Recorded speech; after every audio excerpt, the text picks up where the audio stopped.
ছাদ থেকে এই রুমে আসা পর্যন্ত তার মনে হয়েছিল নিহান তাকে বলবে, শুভ্রতা, আমি বাসায় ফিরছি, তুই মন খারাপ করে থাকিস না। কিন্তু তা আর হলো না। শুভতাকে চুপচাপ থাকতে দেখে নিহান আবারও বলে ওঠে, কি হলো, চুপ করে আছিস কেন? আপনার জানা উচিত আপনার অনুপস্থিতিতে কাউকে আকাশ সম দুঃখ দেয়।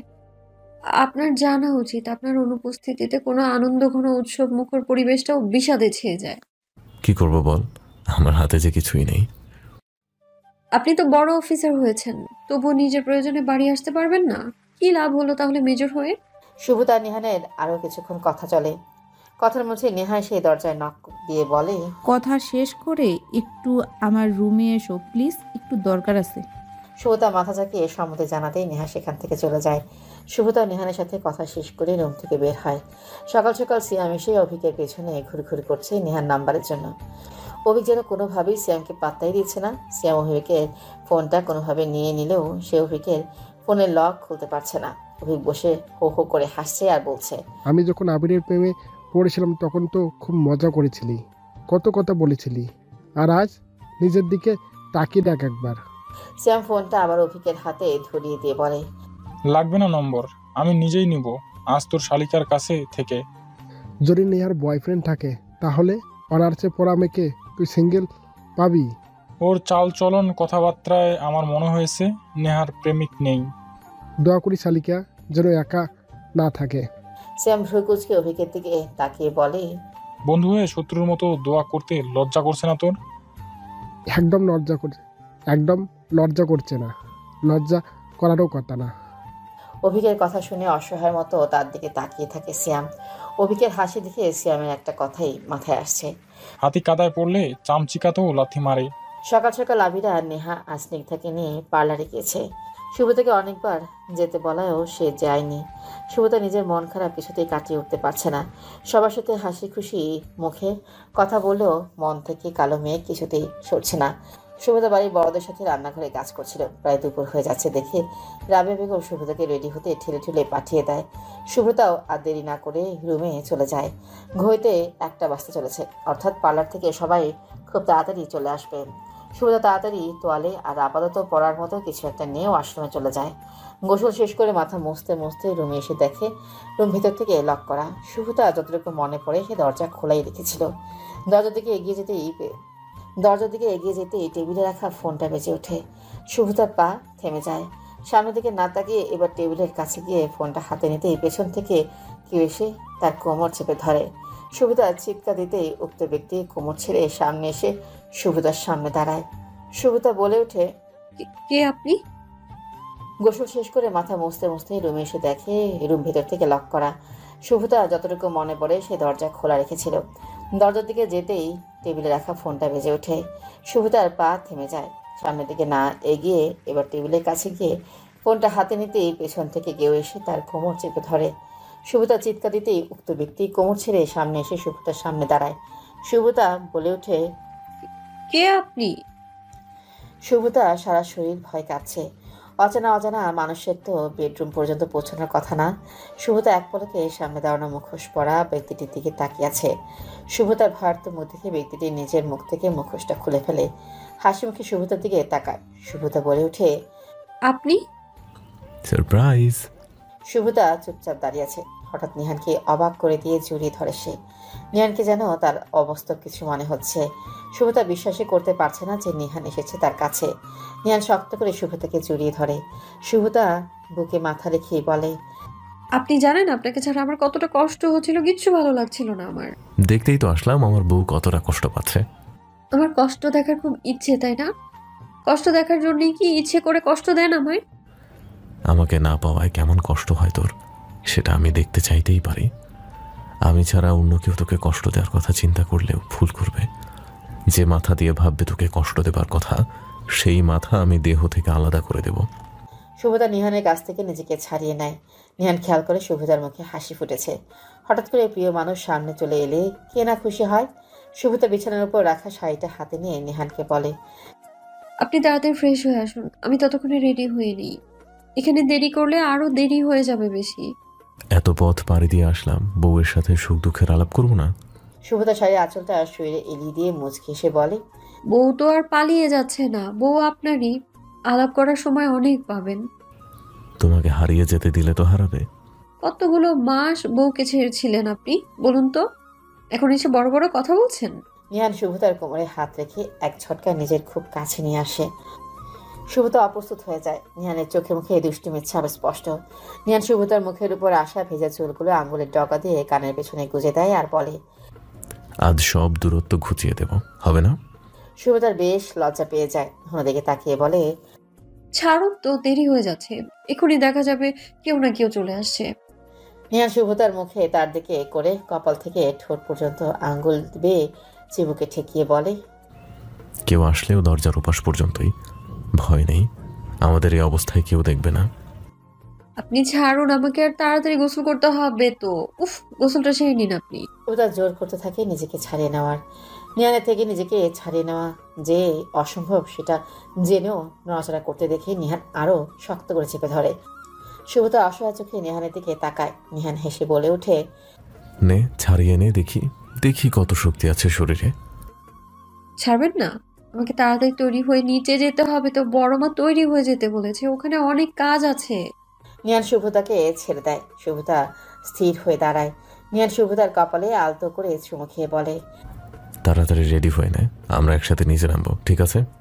শুভতা মাথা নাড়িয়ে সম্মতি জানায়। নিহানও পোশাক পরিবর্তন করে ওয়াশরুমে চলে যায়। অভিক আর আবিরার বিয়ের কাজ শুরু হয়ে গেছে। আবিরা আর অভিককে পাশাপাশি বসানো হয়েছে। অভিকের পাশে সিয়াম বসে আছে আর অন্যদিকে আবিরার পিছনে দাঁড়িয়ে আছে স্নিগ্ধা, নেহা আর শুভ্রতা। বিয়ে সম্পন্ন হলে আবিরার মা নেহাকে মিষ্টি বিলি করতে বললেন। নেহা ঘর ভর্তি মানুষ এড়িয়ে সেখান থেকে বেরিয়ে গেল। মিষ্টি রান্নাঘরে রাখা আছে জেনে নেহা সোজা রান্নাঘরে চলে গেল। মিষ্টি রাখা পাত্রটি টেবিলের উপর থেকে নিয়ে ঘুরতেই দেখে সিয়াম দরজায় দাঁড়িয়ে আছে। হ্যাঁ, শুকনো একটা ঢোক গিলে নেয়। সিয়ামকে দেখে সে ভীষণ অপ্রস্তুত হয়ে যায়। এদিক ওদিক তাকাতেই থাকে সে। নেহার আমতা আমতা করে বলে ওঠে, আর কিছু লাগবে না আপনার? সিয়াম এগিয়ে এসে বলে, হ্যাঁ লাগবে তো অনেক কিছুই। কোনটা রেখে কোনটা বলি বলুন তো? মানে? সিয়াম নেহার পাশে গিয়ে দাঁড়িয়ে বলে, মানে আচ্ছা বলছে, তার আগে এক গ্লাস পানি খাওয়ান তো বিআইন সাহেব। নেহা মিষ্টির পাত্রটা আবার টেবিলে রাখতে রাখতে বলে, আমার নাম নেহা। শুভতা তাড়াহুড়ো করে রান্নাঘরে দরজায় আসতেই দেখে নেহা আর সিয়াম একসাথে। সে বুঝে যায় মিষ্টি তাকে নিয়ে যেতে হবে, নইলে আজ কারো ভাগ্যে আবিরার বিয়ের মিষ্টি জুটবে না। শুভতা গলা খাকারি দিতে সিয়াম আর নেহা একসাথে শুভতার দিকে তাকায়। শুভতা মুখে হাসির রেখা টেনে বলে, নেহা, আমি মিষ্টি নিয়ে যাচ্ছি, তুই আস্তে ধীরেই আয়। বলেই এগিয়ে গিয়ে মিষ্টি নিয়ে বের হতেই নিহান এসে সামনে দাঁড়ায়। মিষ্টির পাত্রটি শুভতার হাত থেকে এক প্রকার ছিনিয়ে নিয়ে বলে, তোর আর মিষ্টির ওজন একই, বই আনছিলি কিভাবে? মোটেও না, শুধু বাজে বাজে বকছেন আপনি। তোকে তো কোলে নিয়েছি আমি, আমার চেয়ে কি তুই বেশি বুঝবি নাকি ওজন এক নাকি ভিন্ন? তাতে মিষ্টি বিতরণ করুন, বাকি কথা পরে হবে। শুভতা নিহানকে ঠেলে সবাই যে রুমে আছে সেদিকে পাঠিয়ে দেয়। সিয়াম গ্লাসের পানি শেষ করতেই নেহা বলে, আর কি চাই বলেন? সিয়াম গ্লাস রাখতে রাখতে বলে, আপনার কাছে চাইলেই কি পাওয়া যায়? এরকম যদি হয় তাহলে লিস্টটা বাড়াতে হবে। স্পষ্ট করে বলুন তো কি চাচ্ছেন? আপনাকে চাইলে কি পাওয়া যাবে? যদি পাওয়া যায় তো বলুন। বড় বোনের বিয়েতে ছোট বোনকেও নিয়ে যাই। সিয়ামের কথায় হেসে ফেলে নেহা। প্রথম দিনে এসে সিয়ামকে যেমন ভেবেছিল তেমন একদমই নয়। নেহা হাসি থামিয়ে বলে, আমি তো জিনিস নই যে চাইলেই পাওয়া যাবে। আমি তো মানুষ, আর মানুষকে চাইলে পাওয়া যায় না। মানুষকে পেতে অনেক কাঠখড় পোড়াতে হয়। এখন বলুন, আমাকে ছাড়া আর কি চাই? সিয়াম বলে, যা কিছুই চাই না কেন, সেসবের শেষ আপনি, তাই আপনাকেই চেয়ে বসলাম। এখন বলেন কি করলে আপনাকে পাওয়া যাবে? কোনোভাবেই পাওয়া যাবে না। বলি নেহা চলে যেতে লাগলে সিয়াম নেহার হাত ধরে ফেলে। নেহা সিয়ামের দিকে তাকিয়ে আবারও হাতের দিকে তাকাতেই সিয়াম হাত ছেড়ে দেয়। ফাউজিয়া রুমে পায়চারি করছে। পাশের রুম থেকে তার মা অনর্গল কথা শুনিয়ে যাচ্ছে। চুপচাপ কথা শোনা ছাড়া তার যে কোনো উপায় নেই আজ। কিছুক্ষণ আগে সাহিল শেখের মা ফাউজিয়াদের বাসায় এসেছিলেন। কলিংয়ের বাসতেই ফাউজিয়া গিয়ে দরজা খুলে দেখে সাহিল শেখের মা দাঁড়িয়ে। ফাউজিয়া সালাম দিয়ে ভেতরে আসতে বললে তিনি ফাউজিয়ার সাথে টুকটাক কথা বলে তার মায়ের রুমে চলে যায়। ফাউজিয়া বেশ বুঝতে পারে ওনার মন খারাপ, তবুও মুখে মিথ্যে হাসি। ফাউজিয়া খুব অস্বস্তি অনুভব হচ্ছে, কিন্তু তার যে মন কিছুতেই টানছে না। ফাউজিয়া চা করে মায়ের রুমের দিকে যেতেই শুনতে পায় ভদ্রমহিলা তার মা। ফাউজিয়া চা করে মায়ের রুমের দিকে যেতেই শুনতে পায় ভদ্রমহিলা তার মাকে বলছে, সাহিল এখন বেঁকে বসেছে, সে এখন বিয়েটা করবে না, চাকরিটাও ছেড়ে দিয়েছে, ফ্ল্যাট বিক্রি করার সিদ্ধান্ত নিয়েছে, বলেছে গ্রামে চলে যাবে, এখানে কিছু একটা করবে। তার হঠাৎ এই সিদ্ধান্ত কোনো কিছুই বুঝতে পারছি না। আপনার সামনে আসতেও লজ্জা লাগছিল, কিন্তু মেয়েটার জীবন জড়িয়ে আছে আমাদের সাথে। কথাটা কিভাবে বলবো বুঝতে পারছিলাম না। তারপরে ভাবলাম কথাটা জানাতে তো আমি বাধ্য, তাই জানাতে আসলাম। ফাউজিয়ার হাত কাঁপছে। ধীর পায়ে রুমে প্রবেশ করে চা রেখে আবারও বাইরে আর কোথাও না দাঁড়িয়ে সোজা নিজের রুমে চলে যায় ফাউজিয়া। বিয়েতে অমত করায় এত বড় সিদ্ধান্ত কেন নিল সাহিল? ফাউজিয়া তাড়াহুড়া করে সাহিল শেখের নাম্বার বের করে কল করে। রিং হচ্ছে আর ফাউজিয়ার হৃদস্পন্দন বাড়ছে। ফোনে রিং হচ্ছে আর রুমের এপাশ থেকে ওপাশে পায়চারি করছে ফাউজিয়া। কল কেটে গেলে আবারও কল দিতেই নাম্বার ব্যস্ত বলল ফাউজিয়া ভাবে সাহিল শেখ হয়তো তাকে কল ব্যাক করছে। ফাউজিয়া কিছুক্ষণ অপেক্ষা করে, কিন্তু কল আসছে না দেখে সে আবার কল দেয়। নাম্বার আবার ব্যস্ত বলে ফাউজিয়া বুঝে যায় সাহিল তার নাম্বার ব্লক করেছে। টেক্সট করবে এমন সময় সাহিলের মা এসে ফাউজিয়ার কাছ থেকে বিদায় নিয়ে চলে যায়। সাহিলের মা চলে যাওয়ার পর থেকেই ফাউজিয়ার মা মেয়েকে নিয়ে চেঁচাতে শুরু করেছেন, কারণ তিনি বুঝতে পেরেছেন তার মেয়ের জন্য এসব কিছু হচ্ছে। পাশের রুম থেকে মা কথা শোনাতেই আছে, আর এপাশে বসে ফাউজিয়া বারবার সাহিলের ফোনে কল দেওয়ার চেষ্টা করে যাচ্ছে। আবিরার বিয়ে সম্পন্ন হয়েছে অনেকটা সময় আগেই। এখন বরযাত্রী সবাই বাড়ি ফেরার জন্য তৈরি। ছোট বড় সকলে একে একে বাড়ি থেকে বের হয়ে গাইতে উঠছে। আবিরার বাড়ির সবাই আবিরা আর অভিকে নিয়ে ধীরে ধীরে বের হচ্ছে। অভিক আমির সাহেবের কাছে বিদায় নিতে আসলে আমির সাহেব অভিকের হাত দুটো নিজের হাতের মুঠোয় নিয়ে বললেন, বাবা হিসেবে আমি আমার মেয়ের পাশে খুব কম সময় ছিলাম। আমি চেয়েছি আমার ছেলেমেয়েরা যেন অভাব কি সেটা না বোঝে। সেজন্য আমি পরিবার থেকে দূরে থেকেছি। দূরে থাকলেই সে ভালোবাসা কম থাকে এমন না। একটা বাবার কাছে তার মেয়ে যে কি অমূল্য সম্পদ সেটা তুমিও বুঝবে যখন তুমি বাবা হবে। আমি আমার মেয়েকে বাবার স্নেহ প্রতিদিন দিতে পারিনি, তবে তুমি স্বামী হিসেবে তার পাশে থেকো। আমার মেয়েটা ভুল করলে তাকে সঠিকটা বুঝিও, তাকে কড়া কথা শুনিও না, গায়ে ভুলে ফুলের টোকাও দিবে না। আমি শুনলে সেটা সহ্য করতে পারবো না। আমার মেয়ের দ্বারা কোনো অন্যায় হলে সেটা আমাকে জানাবে। প্রয়োজনে আমি আমার মেয়েকে শুধরে দেব। আমার মেয়ে যেন ভালো থাকে সেই চিন্তা করেই তোমাদের বিয়েতে আমি অমত করিনি। আমির সাহেব দম ফেলে আবারও বলেন, আমার মেয়েকে খুব ভালো রেখো বাবা। অভিক আমির সাহেবকে আশ্বস্ত করে বলে, আপনি কোনো চিন্তা করবেন না বাবা, আবিরা খুব ভালো থাকবে ইনশাআল্লাহ। আরও কিছু কথা বলে আমির সাহেবের থেকে বিদায় নিয়ে এক একে আবিরার মা নিহান, শুভ্রতার মা শুভ্রতার বাবা সবার থেকে বিদায় নিয়ে আবিরাকে নিয়ে গাড়িতে উঠে বসে অভিক। আবিরার বাবা দূরে দাঁড়িয়ে আছেন। রাবেয়া বেগম কান্না করছে। এত কান্না জড়ানো পরিবেশের মাঝে সিয়ামেরও মন খারাপ হতে থাকে।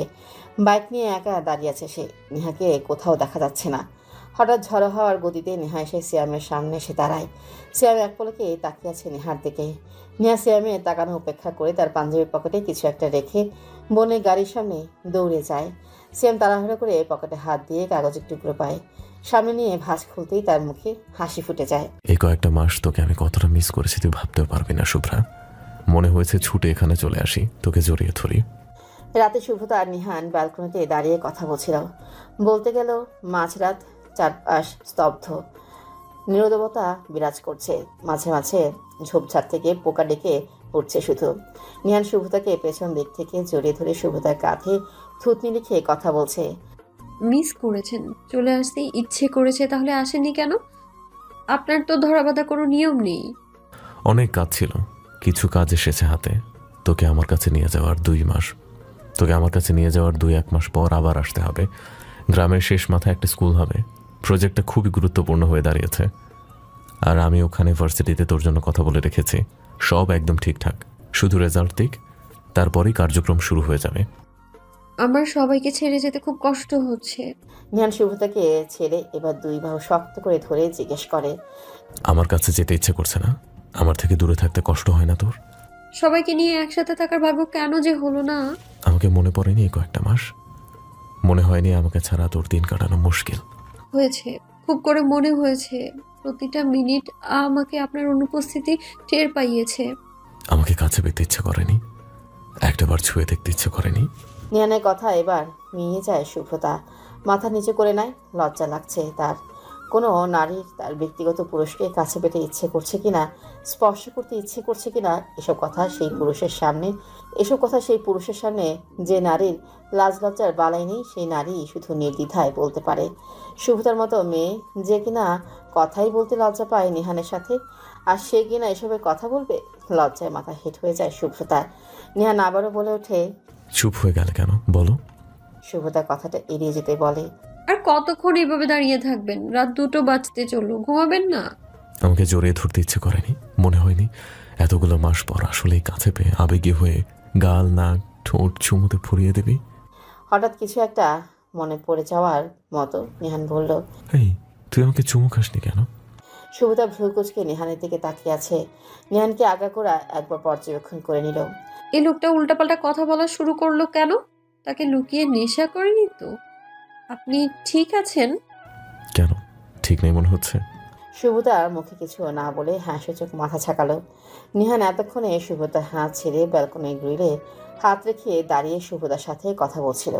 শুভ্রতা নীরবতা কাটাতে বাম হাত দিয়ে শুভ্রতাকে টেনে সামনে দাঁড় করিয়ে আবারও বাম হাত দিয়ে গ্রিল ধরল।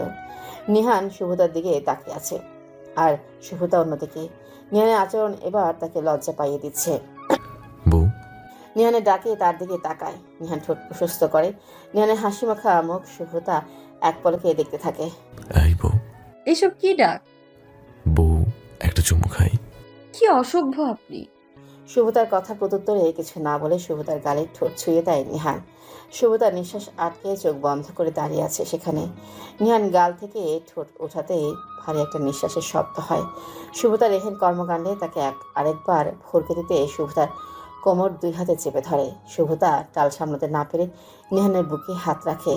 সামনে ছোট চুলগুলো চোখে মুখে আটকে যায়। শুভ্রতার মুখে হাত দেওয়ার আগেই নিহান হাত দিয়ে চুলগুলো কানের পিছনে গুজে দেয়। শুভ্রতা এবার নিহানের দিকে তাকিয়ে আছে। নিহান বুঝতে পারছে না শুভ্রতা এখন মনে মনে কি ভাবছে। তাকে কি গালমন্দ করছে? করতেও পারে, আবার নাও করতে পারে। নিহান এবার শুভ্রতার গালের পাশে হাত রেখে শুভ্রতার চোখে চোখ রেখে বলে, আরেকটু অসভ্যতা আমি করতে ইচ্ছে করছে। তোমার ঠোঁট দুটো আমাকে আহ্বান করছে শুভ্রা। আজকে যদি আরেকটু অশ্লীল প্রেমিকের মতো আচরণ করি তাহলে কি খুব অন্যায় হবে? এই অন্যায়ের শাস্তি স্বরূপ তোমাকেই চাইবো আমি। শুভ্রতা ঘন ঘন নিঃশ্বাস নিচ্ছে আর প্রশ্বাস ফেলছে। মুখ দিয়ে একটা কথাও বের হচ্ছে না তার।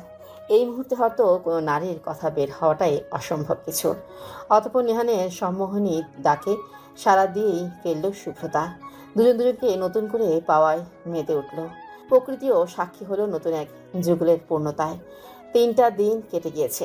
আবিরা আর অভিক এসে আবারও বাড়ি ফিরে গিয়েছে। নেহা আর সিয়ামের ব্যাপারটা কচ্ছপের গতিতে এগোচ্ছে। অসম্ভব ছটফটানিতে দিনগুলো কাটছে ফাউজিয়ার। একটাবারের জন্য সাহিল শেখের সাথে যোগাযোগ করে উঠতে পারেনি সে। সবাই সবার ব্যক্তিগত জীবন নিয়ে ব্যস্ত। সকালেই ফাউজিয়ার সাথে দেখা করে এসেছে শুভ্রতা। ফাউজিয়ার মুখে সবটা শুনে সে কি রাগ তার! এত ভালো একটা মানুষকে পেয়েও কেউ এইভাবে হারায়। নিহান বাইরে গাড়ি ডেকে এনে ব্যাগপত্র হাতে হাতে গাড়িতে তুলছে। অন্যদিকে শুভ্রতা বাবা গাড়িতে একবার বাবাকে আর একবার মাকে জড়িয়ে ধরে কাঁদছে। শুভ্রতার সাথে সাথে বাড়ির 3টা মানুষের মনেও কালো মেঘ জমে এসেছে। পাশে দাঁড়িয়ে স্নিগ্ধা ফুপিয়ে ফুপিয়ে কান্নাকাটি করছে।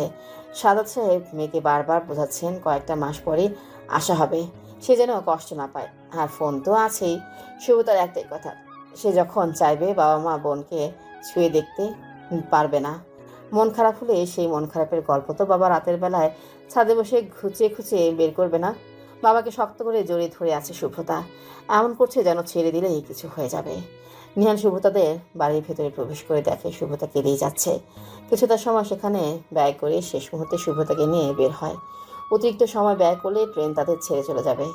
রাবেয়া বেগমের টলমল চোখে শুভ্রতাকে জড়িয়ে ধরে আছেন। গাড়িতে ওঠার পূর্ব মুহূর্তে শুভ্রতাকে ছাড়লেন। সবার থেকে বিদায় নিয়ে গাড়িতে উঠবে এমন সময় শাকিরা দৌড়ে এসে জড়িয়ে ধরে। সাবধানে থাকিস সেখানে সুব্রতা, আমাকে ভুলে যাস না প্লিজ। মাঝে মধ্যে কল করবি কিন্তু। আচ্ছা করব, তুই সাবধানে থাকিস। ভাইয়া আসেনি? ওই তো আসছে, আমি তো গাড়ি থেকে নেমেই দৌড়ে চলে এসেছি। রায়হানও এগিয়ে আসে। অতঃপর শেষ মুহূর্তে সবার কাছ থেকে শেষবারের মতো বিদায় নিয়ে রওনা দেয় শুভ্রতা আর নিহান। গাড়ি যতদূর দেখা যায় বাড়ির সবার চোখ ততদূর দেখতে থাকে। শুভ্রতাও কারো মায়া ত্যাগ করতে না পেরে বারবার ফিরে তাকাচ্ছিল। দুজনের জন্য ছোট একটা কেবিন রুম নিয়েছে নিহান। শুভ্রতা সেখানে জানালার পাশে বসে আছে। নিহান ফোনে কারোর সাথে কথা বলছে আর মাঝে মাঝে হোল্ড করে শুভ্রতাকে বলছে, মাথা বা হাত বাইরে বের করিস না শুভ্রা, অঘটন ঘটে যেতে পারে। চুপচাপ বসে থাক, আমি আসছি এখনই। শুভ্রতা নিহানের কথা শুনে আবার বাইরে মনোযোগ দিচ্ছে শুভ্রতা। এবার প্রথম না, এই একই কথা নিহান তাকে 5 বার বলেছে। এই এক কথা নিশ্চয়ই আরো 5 বার শুনতে ভালো লাগবে না? শুভ্রতারও ভালো লাগেনি, রাগ হয়েছে, খুব রাগ হয়েছে। সে তো বাচ্চা না, তাকে এত বোঝানোরও কিছু নেই। কিছুক্ষণ পর নিহান এসে তার পাশে বসে। শুভ্রতা দেখেও না দেখার মতো বসেই থাকে। নিহান শুভ্রতার কাঁধে হাত দিয়ে নিজের কাছে নিয়ে আসে, নিজের বুকের এক পাশে জড়িয়ে নেয়। মাথা তুলতে চাইলেও আবারও দাবিয়ে রাখে। শুভ্রতা বিরক্তি স্বরে বলে ওঠে, ছাড়ুন। নিহান বুঝতে পারে এতক্ষণ ওখানে বসে কথা বলায় শুভ্রতা রেগে গিয়েছে। নিহান বলে ওঠে, আমি দূরে থাকায় আমার প্রিয়তমার মনে কি মেঘ ঘুরেছে? কালো মেঘ? বৃষ্টি নামার সম্ভাবনা আছে নাকি গর্জনেই মেঘ কেটে সাফ হয়ে যাবে? শুভ্রতা অভিমানী গলায় বলে, কিছু হবে না, শুনুন। যান গিয়ে আরো কয়েকজনের সাথে কথা বলুন, যান। আমি কে? আমাকে কেন সময় দিতে হবে আপনার? চুমু দিলে কি বউয়ের রাগ কমে যাবে? বড় বড় চোখে তাকায় শুভ্রতা। স্বামী হিসেবে কি এবার নিহানের ভয় চুপসে যাওয়া উচিত? হয়তো, কিন্তু নিহান উল্টো কাজ করে বসলো। শুভ্রতার কপালে চুমু দিয়ে দিল। শুভ্রতা লজ্জায় নিহানের বুকেই মুখ লুকায়। পড়তে এসেছো, পড়ায় মন দাও। লুকিয়ে চুরিয়ে আমাকে এতবার দেখার কিছু নেই অরু। সাহেলের কথায় চুপসে যায় অরু। ওনার আঁচল আঙ্গুলে পেঁচাতে পেঁচাতে বইয়ের দিকে তাকায়। সাহেলের গলা শুনে সাহেলের মা দরজায় এসে দাঁড়ায়। ঠিক কিছু হয়েছে? না মা, তুমি রুমে গিয়ে বসো। পড়ানোর মাঝে আসবে না তো। কেন বকেছি সেটাও নিজে বুঝেছে, তোমার বুঝতে হবে না মা। মেয়েটাকে বকছিস কেন? ও তো কত ছোট। তুই যে কয়েক বছর ঠিক কতটা বদমেজাজি হয়েছিস খেয়াল আছে? একটু ঠিক করে নে নিজেকে। বড় মা, তোমার ছেলেকে বলে প্রাক্তনের উপর রাগ যেন আমাকে না দেখায়। ওই মেয়ের কথা মনে করে তোমার ছেলে সব সময় আমাকে বকে। একটুও না তাকানো যাবে না। মগের মূল্যক নাকি? আমার চোখ দিয়ে যাকে ইচ্ছে আমি তাকে দেখব। কথাগুলো বলেই অরু টেবিলে রাখা বই আর খাতাগুলো নিয়ে রুম থেকে বেরিয়ে যাওয়ার জন্য উঠে বেশি দাঁড়ালে পেকে গেছিস তুই। সাহিল হাঁটুর বলে বয়সী ওঠে, মেয়ে এত পাকা পাকা কথা বলবি আর আমি মেনে নিব ভেবেছিস? ঠটিয়ে দাঁত কপাটি খুলে দেবো একদম। চুপচাপ যেটা লিখতে দিয়েছি সেটা লিখবি। সাহেলের কথায় আবারও চুপচাপ বসে যায় অরু। চুপচাপ লিখতে শুরু করে আবার। সাহেলের মাও এবার সেখান থেকে চলে যান। সাহিল বসে বসে নিজের কাজ করতে থাকে ল্যাপটপে।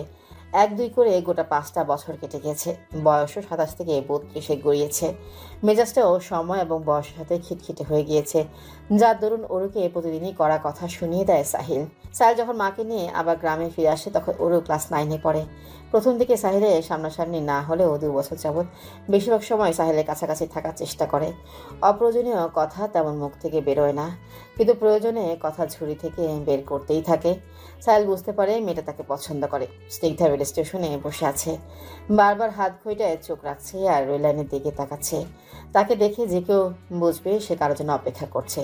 প্ল্যাটফর্মে বসে বসে কারোর জন্য অপেক্ষারত রমণীকে দেখে 27 বছরের একটা ছেলে স্নিগ্ধার পাশে এসে বসে। এদিক ওদিক তাকিয়ে গলা খাকার দিয়ে জিজ্ঞেস করে। স্নিগ্ধা পায়ের থেকে জুতা খুলে ছেলেটার সামনে উল্টে পাল্টে দেখতে দেখতে বলে, এটা আপনার পিঠে পড়লেও মন্দ লাগবে না বোধহয়, তাই না? ছেলেটা আস্তে করে পাশে বসা থেকে উঠে দাঁড়ায়। আমতা আমতা করে বলতে শুরু করে, তোর ভাবা ভাবি টুট টুট টুট, শালা গেলে এখান থেকে। স্নিগ্ধা হুঙ্কা দিতে ছেলেটা দৌড় দেয়। ঘন্টাখানেক ধরে ট্রেনের অপেক্ষায় বসে ছিল স্নিগ্ধা। ট্রেনে তার নতুন বস আসার কথা রংপুর থেকে। 2 বছর ধরে সে তার বাবা আর নিহানের সাহায্যে তার স্বপ্নের প্রফেশনে যেতে পেরেছে। 2 বছর ধরে সে একটা টিমের সাথে ট্রেনিংয়ে থেকে 1.5 বছর হলো চাকরিতে জয়েন করেছে। সেই টিমের বড় অফিসার বদলি হয়েছে। আজ নতুন একজনে আসার কথা, তাকে রিসিভ করতে এসে ফেসে গেছে সে। স্নিগ্ধা বসতে গিয়ে খেয়াল করে পাশে রাখা ছোট্ট পার্স ব্যাগটা নেই। সামনে এদিক ওদিক তাকাতেই খেয়াল হয় ছেলেটা এখানে বসেছিল, তাহলে চুরি করার জন্যই স্নিগ্ধা আবারও সামনে ছেলেটার দিকে তাকিয়ে উচ্চস্বরে বলে ওঠে। ওই দাঁড়া বলছি। জোরে ছুট লাগায় স্নিগ্ধাও। শুভতা বাড়ি ফিরছে। এই 5টা বছরে হাতে গোনা কয়েকটা বার বাড়ি যাওয়া হয়েছে তার। পড়াশোনার জন্য বেশি দিন বাড়ির মানুষের সাথে থাকতে পারেনি সে। দুদিন আগেই বিসিএস পরীক্ষা শেষ করেছে। আপাতত কোনো কিছুর জন্য পড়াশোনা নেই। তাই নিহানকে জানানোর পর নিহান না আসতে পারলেও গাড়ি আর সাথে ড্রাইভারকে পাঠিয়ে দিয়েছে। গাড়ি চলছে আপন গতিতে। শুভতা বসে নতুন পুরাতন অনেক কথাই ভাবছে। একটা কারণ নিয়ে সে বেশ চিন্তিত। সেই কথা ভেবে একটা দীর্ঘ নিঃশ্বাস ফেলে শুভ্রতা। কিছুদিন হলো বেশিরভাগ সময় অন্যমনস্ক থাকে সে। কেন যেন কোনো আনন্দ তাকে ছুঁতে পারছে না। স্বামী বিষয়ক কোনো সমস্যা নেই তার। নিহান হয়তো কখনোই স্বামী হিসেবে খারাপ হবে না। দিনকে দিন তার ভালোবাসা বেড়েই চলেছে। সে ভালো স্বামী হিসেবে নিজেকে ধরে রেখেছে। উন্নতিও তাকে দূরে রাখেনি। এই 5 বছরে 1 বছর সময় হলো সে জেনারেল হয়েছে। সফলতা তাকে চারদিক দিয়ে ছুঁয়ে গেলেও কোনো একদিকে সে শূন্য, আর সেটা শুভতার কারণেই। ম্যাম, আর কত দূর? কিছু বলছেন না যে? শুভতার ভাবনার বিচ্ছেদ ঘটে ড্রাইভারের ডাকে। সে সোজা হয়ে বসে। ড্রাইভার কি বলল সেটা সে স্পষ্ট বোঝেনি। শুধু এটুকু বুঝেছে যে তাকে উদ্দেশ্য করে কিছু বলা হয়েছে। কিছু বললে মামা? কইলাম আর কত দূর চাইতে হইব? মেলা দূরই তো চইলা আইলাম আমরা। না মামা, আমরা মাত্র কিছুক্ষণ হলো পাবনা জেলাতে ঢুকেছি। এখনো প্রায় আধ ঘন্টা লাগবে।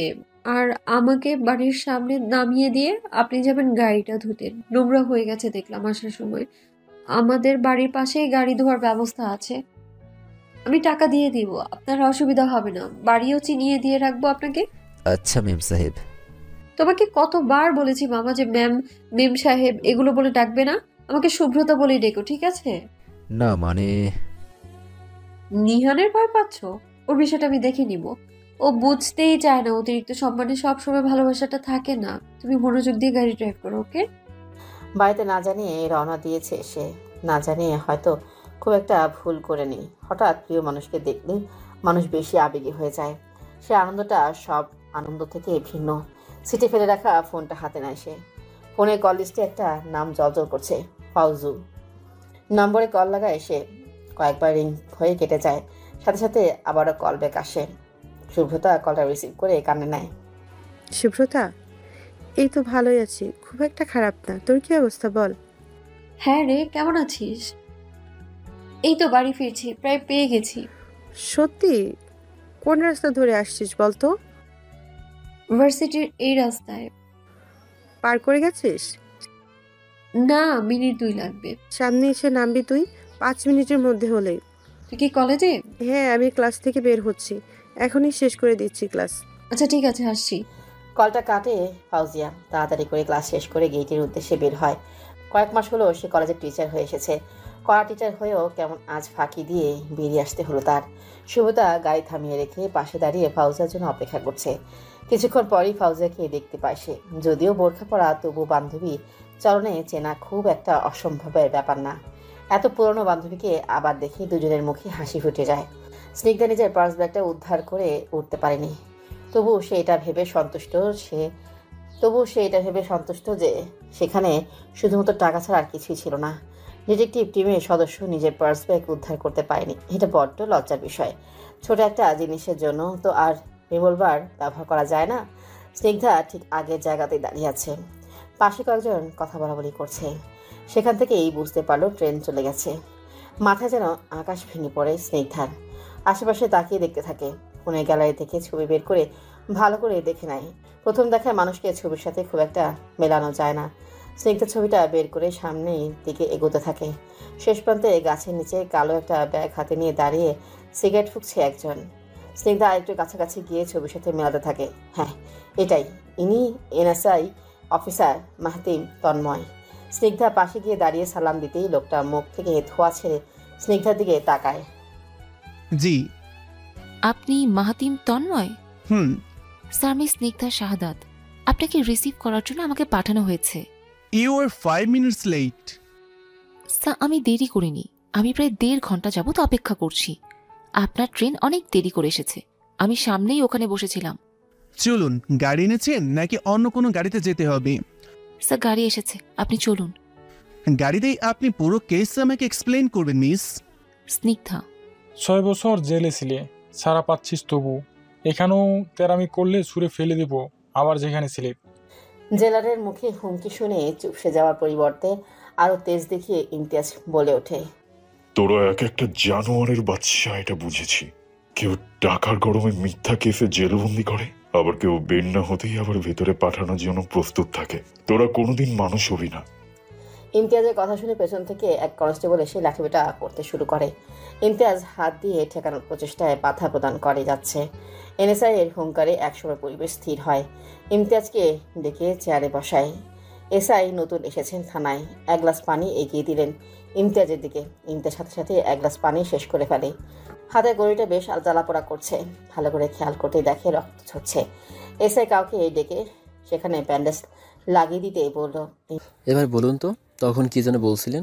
এই টাকার গরমে আপনাকে মিথ্যে খেসে ফাঁসিয়েছে। ইমতিয়াজ নিম্ন স্বরে বলে ওঠে, আমার মারা ছাড়, ওরা বাঘিনী, আমার বাবার ছোট বউ। এসআই ফের প্রশ্ন করেন, আপনার সৎমা? হ্যাঁ স্যার। কি করেছেন উনি? আমি বললেই কেন আপনি বিশ্বাস করবেন? 5 বছর আগে কেউ বিশ্বাস করেনি। 5 বছর পর সেটা শুনে আপনি আর কি বা করবেন বলুন তো? হয়তো আসল অপরাধী শাস্তি পাবে। সবাই সবার মতো ভালো থাকুক। আমি নিজেই নিজের খারাপ থাকে বেছে নিয়েছি স্যার। হাতে ব্যান্ডেজ করা শেষ হতে ইমতিয়াজ উঠে দাঁড়ায়। এসআইকে কিছু বলার সুযোগ না দিয়ে সে থানা থেকে বেরিয়ে আসে। পকেটে টাকা নেই, নির্দিষ্ট কোনো ঠিকানা নেই।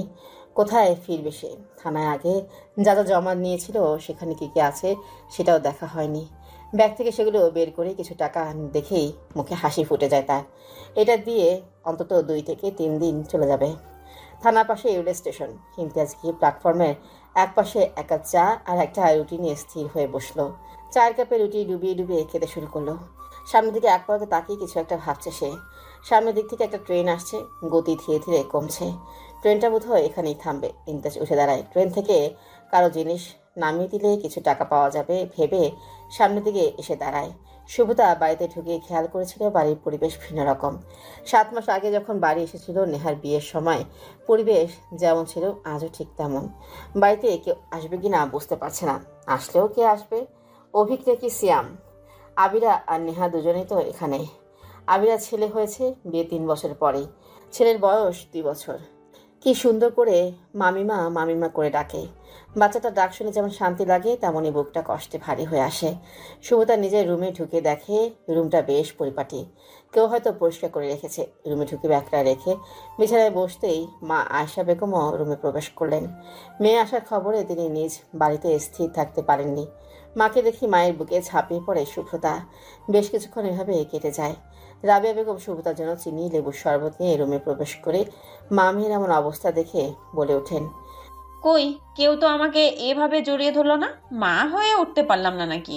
রাবিয়া বেগমের কথায় দুজনে দুজনকে ছেড়ে দাঁড়ায়। শুভ্রতা গিয়ে রাবিয়া বেগমকেও জড়িয়ে ধরে, বলে, আমার তো দুটোই মা, দুইজনই আমার। এসো দুইজনই বসবে, এসো। বেশ খানিকটা সময় তিনজনে কথাবার্তা এগোয়।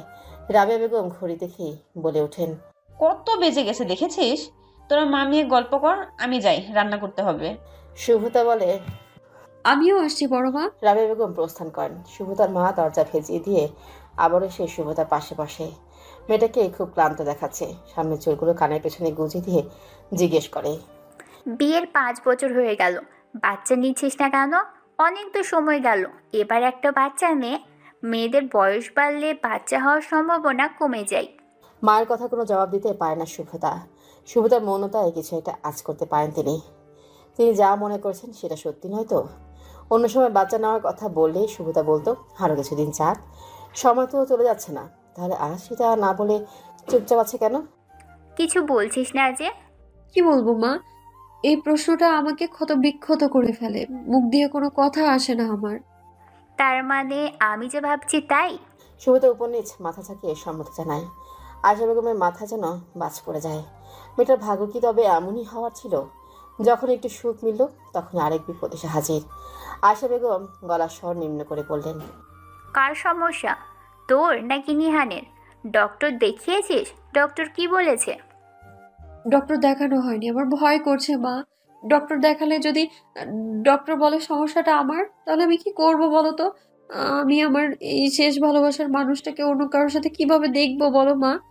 সবাই যখন জানবে আমরা একটা সন্তানের মুখ দেখতে পারছি না, আর সমস্যাটা আমার, তাহলে কি হবে? বড় মা, বড় আব্বু, ওরা তো নিজেরা নাতি নাতি দেখতে ছেলেকে আরেক জায়গায় বিয়ে দিয়ে দিতে চাইতে পারে। তুই কেন ভাবছিস যে সমস্যাটা তোর? নিহানেরও তো হতে পারে। সমস্যাটা যদি নিহানের হয় তাহলে কি তুই ওকে ছেড়ে দিবি? পারবি তুই বাচ্চার জন্য আরেকটা বিয়ে করতে? কখনো না, আমি ওকে ভালোবাসি, খুব ভালোবাসি আমি। তোর থেকেও বেশি দিন যাবৎ ছেলেটা তোকে ভালোবাসে, তোকে পেতে কত কিছু করেছে ও। আর তুই কি না ভাবছিস নিহান আবার বিয়ে করবে? তুই কাল বের হবি আমার সাথে। আমার পরিচিত একটা ভালো ডক্টর আছে, ওই ডক্টরের কাছে নিয়ে যাব। কি দরকার বলো তোমার এইসবের? দরজা ঠকঠক আওয়াজ হতেই শুভতা গলা ছেড়ে বলে, দরজা খোলা আছে। ভেতরে প্রবেশ করে নিহান। নিহানকে দেখে বেশ অবাক হয়ে যায় শুভতা। নিহানের তো আসার কথা ছিল না, ও এখানে কেন তাহলে এখন? নিহানকে দেখে আয়শা বেগম কুশলাতে জিজ্ঞেস করেন। কথা শেষ করে শুভতাকে বলে, বাসায় আসিস, তোর বাবা তোর জন্য অপেক্ষা করছে। হ্যাঁ মা, আসছি। ঠিক আছে, আমি আসছি তবে। আয়শা বেগম চলে গেলে নিহান এসে শুভতাকে জড়িয়ে ধরে। শুভতাও নিশ্চিন্তে নিহানের বুকে মাথা রেখে দাঁড়ায়, আষ্টে পৃষ্ঠে জড়িয়ে রাখে দুজনকে। অরু আজ সকাল সকাল লাল শাড়ি পরেছে, চুলটা ছেড়ে বারবার আয়নার সামনে যাচ্ছে আর আসছে, এপাশ ওপাশ ঘুরে ঘুরে নিজেকে দেখছে। লাল শাড়িতে বেশ মানিয়েছে তাকে, নিজের উপর থেকে চোখ ফেরাতে পারছে না। আচ্ছা, নিজের উপর কি নিজের নজর লাগে? লাগতেও পারে, বলা তো যায় না। ঠোঁট নাড়িয়ে কতক্ষণ কিছু বিড়বিড় করে পরে হাতে ফু দিয়ে সারা শরীরে হাত বুলিয়ে নেয়। একটা জোরে শ্বাস ছাড়ে, যেন নিজেকে নজর লাগা থেকে বাঁচিয়ে নিল সে। সামনে চুলগুলো কানে গুজে লজ্জা পাওয়ার ভঙ্গি করতে অরুর মা ঠিক করে হেসে ফেলে। মায়ের হাসির শব্দে লজ্জা পেয়ে যায় অরু। মায়ের সাথে যদিও সে ফ্রি, বন্ধুত্বপূর্ণ সম্পর্ক, তবু আয়নার সামনে রং ঢং করার সময় কারো সামনে পড়লে কেমন লজ্জা লজ্জা লাগে। যে এই লজ্জায় পড়েছে সেই জানে। অরু মাথা নিচে করে পেছনের দিকে তাকিয়ে দেখে তার মা দরজায় হেলান দিয়ে দাঁড়িয়ে তখনও হাসছে। মেয়েকে আর লজ্জায় না ফেলে অরুর মা নিজেই বলে ওঠেন, তুমি খেতে দাও, আমার লজ্জা করছে শাড়ি পরে সামনে যেতে। অরুর মা হেসে ওখান থেকে প্রস্থান ঘটান। অরু বিছানায় বসে কিছুক্ষণ আগে ঘটে যাওয়া ঘটনা মনে করে জিহ্বায় কামড় দিয়ে ভাবে, ইস কি যে একটা অবস্থা, মাকে কেন তখনই আসতে হলো। অরুর মা সাহিলকে খেতে দিয়েছেন। সামনে 3-4 ধরনের খাবার রাখা। সাহিল খাবার খেতে খেতে সামনের দরজা থেকে তাকাতেই কিছু একটা সরে যায়। দরজার পর্দার উপাশে কেউ দাঁড়িয়েছিল এতক্ষণ। সাহিল নজর সরিয়ে আবারও খাওয়ায় মন দেয়। অরুর মা মাংসের পিস তুলে দিতে দিতে বলে, সাহিল খেতে খেতে জবাব দেয়, বেশ হয়েছে, দেখছি না খেয়ে যাচ্ছি। কতটা শুনে যেন খাবার গলায় ঠেকে গেল। অরুর মা পানি এগিয়ে দিতে গিয়ে দেখলেন গ্লাস রাখা হয়েছে ঠিকই, কিন্তু পানি নেই। অরুকে বলতেই অরু তাড়াহুড়া করে গ্লাস ভর্তি পানি এনে সাহিলের দিকে এগিয়ে দিল। সাহিল গ্লাসটা না নিয়ে অরুর উপর চোখ বুলিয়ে নিল। লাল শাড়িতে অরু, কিছুক্ষণ আগেই পর্দার ওপাশে অরু দাঁড়িয়েছিল। গ্লাসটা নিন। অরুর কথায় চোখ নামিয়ে নিয়ে গ্লাসটা নিল সাহিল। লাল শাড়িতে অরুকে দেখে বছর কয়েক আগে লাল শাড়িতে আবেদনময়ী একটা নারীর কথা মনে পড়লো তার। কি অসম্ভব সুন্দর স্নিগ্ধ ছিল মেয়েটি। তাদের প্রেম কখনো হয়নি, হয়েছিল একপাক্ষিক ভালোবাসা। আর সেই ভালোবাসার প্রত্যাখ্যান। দীর্ঘশ্বাস ফেলে সাহিল। ডাক্তারের চেম্বার থেকে শুভতাকে কাঁদতে কাঁদতে বের হতে দেখে আয়শা বেগম চেঁচিয়ে উঠে দাঁড়ান। শুভতা এসে মাকে জড়িয়ে ধরে কান্না করতে থাকে। আশেপাশে মানুষ আর চোখে তাদের দেখছে। আয়শা বেগম বেশ শক্ত মনের মানুষ, তিনি শক্ত হাতে সবকিছু সামলে নিতে জানেন। মেয়ের পিঠে হাত বুলিয়ে সান্ত্বনা দিয়ে যাচ্ছেন। এমন সময় শুভ্রতা মাকে ছেড়ে সোজা হয়ে দাঁড়িয়ে হাতে থাকা রিপোর্ট মায়ের দিকে এগিয়ে দিয়ে চোখ মুছে নেয়। মুখে তার হাসি রেখা স্পষ্ট। কান্নার হাসি দিয়ে জর্জরিত মুখটা দেখে দোটানায় পড়ে যান। হাতে রিপোর্টটা বের করে খুঁটি খুঁটি দেখেন তিনি। শেষের দিকে গোটা গোটা অক্ষরে লেখা পজিটিভ। আয়শা বেগমের মুখে হাসি ফুটে যায়। সুব্রতা, সুব্রতা, তুই মা হতে চলেছিস। শুভতার চোখে পানি থাকা সত্ত্বেও মুখে হাসি নিয়ে ওপর নিচে মাথা ঝাঁকিয়ে সম্মতি জানায়। আয়শা বেগম শুভতার চোখের পানি মুছে দেন। মেয়েকে ধরে নিয়ে সাবধানে সেখান থেকে বের হয়ে একটা রিক্সা নিয়ে বাড়ির দিকে রওনা দেয়। রিক্সায় বসেও শুভতার চোখ টলমল করছে। কতদিনের ইচ্ছে পূরণ হলো তার, সেই মা হতে চলেছে। নিহান শুনলেই কতই না খুশি হবে। শুভতা বারবার রাস্তার সামনের দিকে তাকাচ্ছে। আজ যেন রাস্তায় শেষ হচ্ছে না। শুভতা ধৈর্য ধরতে না পেরে বলেই উঠে, বাবা তাড়াতাড়ি চলুন না, এত আস্তে কেন যাচ্ছেন? স্নিগ্ধা অফিসের একপাশে মন খারাপ করে বসে আছে। যা ঘটছে বা ঘটতে যাচ্ছে সেটা কেমন হবে। স্নিগ্ধাকে বসে থাকতে দেখে মাহাতিম এগিয়ে আসে। লাঞ্চের সময় হয়ে যাওয়ায় তাকে বলে, এখানে বসে আছেন কেন? খাবার খাবেন না? স্নিগ্ধা তাড়াহুড়া করে উঠে দাঁড়াতে গিয়ে চেয়ারের কোনায় লেগে পায়ে ব্যথা পেয়ে চোখ বন্ধ করে ফেলে। মাহাতিম ফোনটা টেবিলের উপর রেখে স্নিগ্ধার পায়ে হাত দিতেই যাবে, ঠিক তখনই স্নিগ্ধা এক পা উঁচু করেই পিছিয়ে যায়। কি হলো? স্নিগ্ধা স্থির হয়ে দাঁড়িয়ে বলে, কিছু না স্যার, আপনি আমার পায়ে স্পর্শ করবেন বিষয়টা ভালো দেখায় না। ঠিক আছে, পা ছেড়ে ফেলুন, ঠিক হয়ে যাবে। অফিসের সবাই পাশে রেস্টুরেন্টে খেতে যাবে, আপনিও চলুন। স্যার, আমার মা খাবার দিয়ে দিয়েছে। ঠিক আছে, ওটা সবাই মিলে খেয়ে নেব। চলুন সবাই একসাথে যাওয়া যায়। ঠিক আছে। অফিসের সবাই অফিস থেকে বের হয়ে অফিসে দুটো গাড়ি নিয়েই বেরিয়ে পড়ে। গাড়িতে পেছনের সিট না থাকায় স্নিগ্ধাকে মাহাতিমের পাশেই বসতে হয়। গাড়িতে বসার পর থেকে মাকে আর বোনকে কল করেই যাচ্ছে স্নিগ্ধা। কয়েকবার চেষ্টা করেও যখন কিছু হলো না, তখন ফোনটা রেখে চুপচাপ বসে রইল সে। স্নিগ্ধার অস্থিরতা দেখে পাশে থেকে রাইমা বলে উঠল, কিছু হয়েছে তোমার? স্নিগ্ধা চকিতে বলল, না গো, তেমন কিছু না। মা আর আপুকে ফোনে পাচ্ছি না। কোনো দরকার বাসায়? জরুরি হলে ছুটি নিয়ে চলে যাও। না, সেটার প্রয়োজন হবে না, তুমি ভেবো না। রেস্টুরেন্টে গাড়ি এসে থামলে একে একে সবাই গাড়ি থেকে নেমে যায়। স্নিগ্ধা গাড়ি থেকে নামবে ঠিক তখনই সুব্রতার কল আসে। স্নিগ্ধা থেমে যায়, তাড়াতাড়ি করে কলটা রিসিভ করে। হ্যালো আপু, কি রে তোরা? কখন থেকে তোদের দুজনকে ফোন দিয়ে যাচ্ছি, রিসিভ করিস না কেন? রিক্সাতে ছিলাম রে, মাত্র এসে বাড়ির সামনে থামলো। রিক্সা কেন? গাড়ি নিয়ে যাসনি? হ্যাঁ, নিয়ে গিয়েছিলাম। মাঝ রাস্তায় কি যেন সমস্যা হয়েছিল, তাই মেকানিক ডেকে ঠিক করতে বলে চলে এসেছি। এসব ছাড়, ডাক্তার কি বললো সেটা বলতো। সুব্রতা গম্ভীর গলায় বলে, তুমি খালামণি হতে চলেছো স্নিগ্ধা, তাড়াতাড়ি রেডি হও। স্নিগ্ধা আনন্দের চিৎকার দিয়ে উঠে, সত্যি আমি খালামণি হচ্ছি? আমার বিশ্বাসই হচ্ছে না। আমি তাড়াতাড়ি ছুটি নিয়ে বাসে আসছি, দাঁড়া। নাম কিন্তু আমিই রাখবো, বলে দিলাম। সুব্রতা হেসে বলে, আচ্ছা রাখিস, সময় তো আগে হোক। আচ্ছা শোন না, সাবধানে বাসায় আসিস। দেখি যাই, সবাইকে খবরটা দিই আমি। সুব্রতা কল কেটে দেয়। স্নিগ্ধার মুখে হাসি স্পষ্ট। সে গাড়িতে খেয়াল করে দেখে সবাই রেস্টুরেন্টের ভিতরে চলে গিয়েছে। তাড়াতাড়ি করে গাড়ি থেকে নেমে সেও এদিকে চলে যায়। অফিস কক্ষে আলাপ আলোচনা হচ্ছে কলেজের প্রথম বর্ষের মেয়েদের নিয়ে শিক্ষা সফরে যাওয়ার বিষয়ে। কলেজের প্রধান সিদ্ধান্ত নিয়েছেন, যেহেতু দেশের অবস্থা ভালো না, তাই বেশি দূরে তিনি যাবেন না মেয়েদের নিয়ে। পার্শ্ববর্তী জেলার একটা এলাকায় নতুন একটা পর্যটক কেন্দ্র হয়েছে এবং সেখানে আশেপাশে কিছু পুরনো মসজিদ মন্দির আছে, যেখানে মুসলমান এবং হিন্দুরা একসাথেই মিলেমিশে থাকতো। ছাত্রছাত্রীদের থেকে চাঁদা তোলা শুরু হয়েছে বেশ কয়েকদিন আগেই। কয়েকজন বাকি আছে, তারা 2-1 দিনের মাঝেই দিয়ে দিবে। কলেজ প্রধানের কথা অনুযায়ী সবাই রাজি হয়ে যায়। টিচারদের কোনো অসুবিধা আছে কিনা সেটা জিজ্ঞেস করতেই ফাউজিয়া বলে, স্যার সময়টা উল্লেখ করলেন না তো, মানে কখন যাওয়া এবং ফিরে আসা? হ্যাঁ, ভোর 6:30টায় গাড়ি ছাড়া হবে। ফজরের নামাজ শেষ করে অমনি তৈরি হয়ে সবাই চলে আসবেন। আপনাদের তো আগেই আসতে হবে। ওখানে পৌঁছাতে 1 থেকে 1.5 ঘন্টা সময় লাগবে। সারাদিন ওখানে থেকে সন্ধ্যা বা সন্ধ্যার আগেই রওনা দেব। রাত 8টার মধ্যেই সবাই বাড়ি পৌঁছে যাবে। ঠিক আছে স্যার। কারো কোনো সমস্যা থাকলে জানাতে পারেন। শেষ মুহূর্তে গিয়ে বলবেন, স্যার যেতে পারবো না, তখন কিন্তু আমি কোনো কথা শুনবো না। সামনে বসা সবাই জানায় তাদের কোনো সমস্যা নেই। গত বছর মেয়েরা যেতে পারেনি, তাই তাদেরও যাওয়ার সুযোগ এবার আছে বলে জানান প্রধান। স্টুডেন্টদের সেটা জানিয়ে দিতে বলেন তিনি। কথাবার্তা শেষে সবাই রুম থেকে বেরিয়ে যান। ফাউজিয়ার মা বারান্দায় এসে মাকে কল দেয়। 2-1 বার রিং হতেই কল রিসিভ হয়ে যায়। মা। হ্যাঁ বল। তোমার ওষুধ কি সবগুলো আছে নাকি কোনোটা লাগবে? লাগলে বলো, আমি ফেরার সময় নিয়ে আসবো। না, সব আছে, তুই সাবধানে বাড়ি চলে আসিস। ছুটি কখন? এই তো কিছুক্ষণ পর। ঠিক আছে। ফাউজিয়া ফোন রেখে টিচার্স রুম থেকে ক্লাসের বইটা নিয়ে রওনাতে শেষ ক্লাসটা নিতে সুব্রতা মায়ের সাথে নিজেদের বাড়িতেই যায়। সাদত সাহেব বাইরে বসে কিছু অফিসিয়াল কাজ করছিলেন। আয়শা বেগম আর সুব্রতাকে দেখে কলম রেখে দিলেন। বাইরে এসে জিজ্ঞেস করলেন, খবর কি? আয়শা বেগম একগাল হেসে বললেন, তুমি তো নানু হতে চলেছ গো। সাদত সাহেবের মুখেও হাসি ফুটে যায়। মেয়ের মাথায় হাত বুলিয়ে বুকে টেনে নেন তিনি।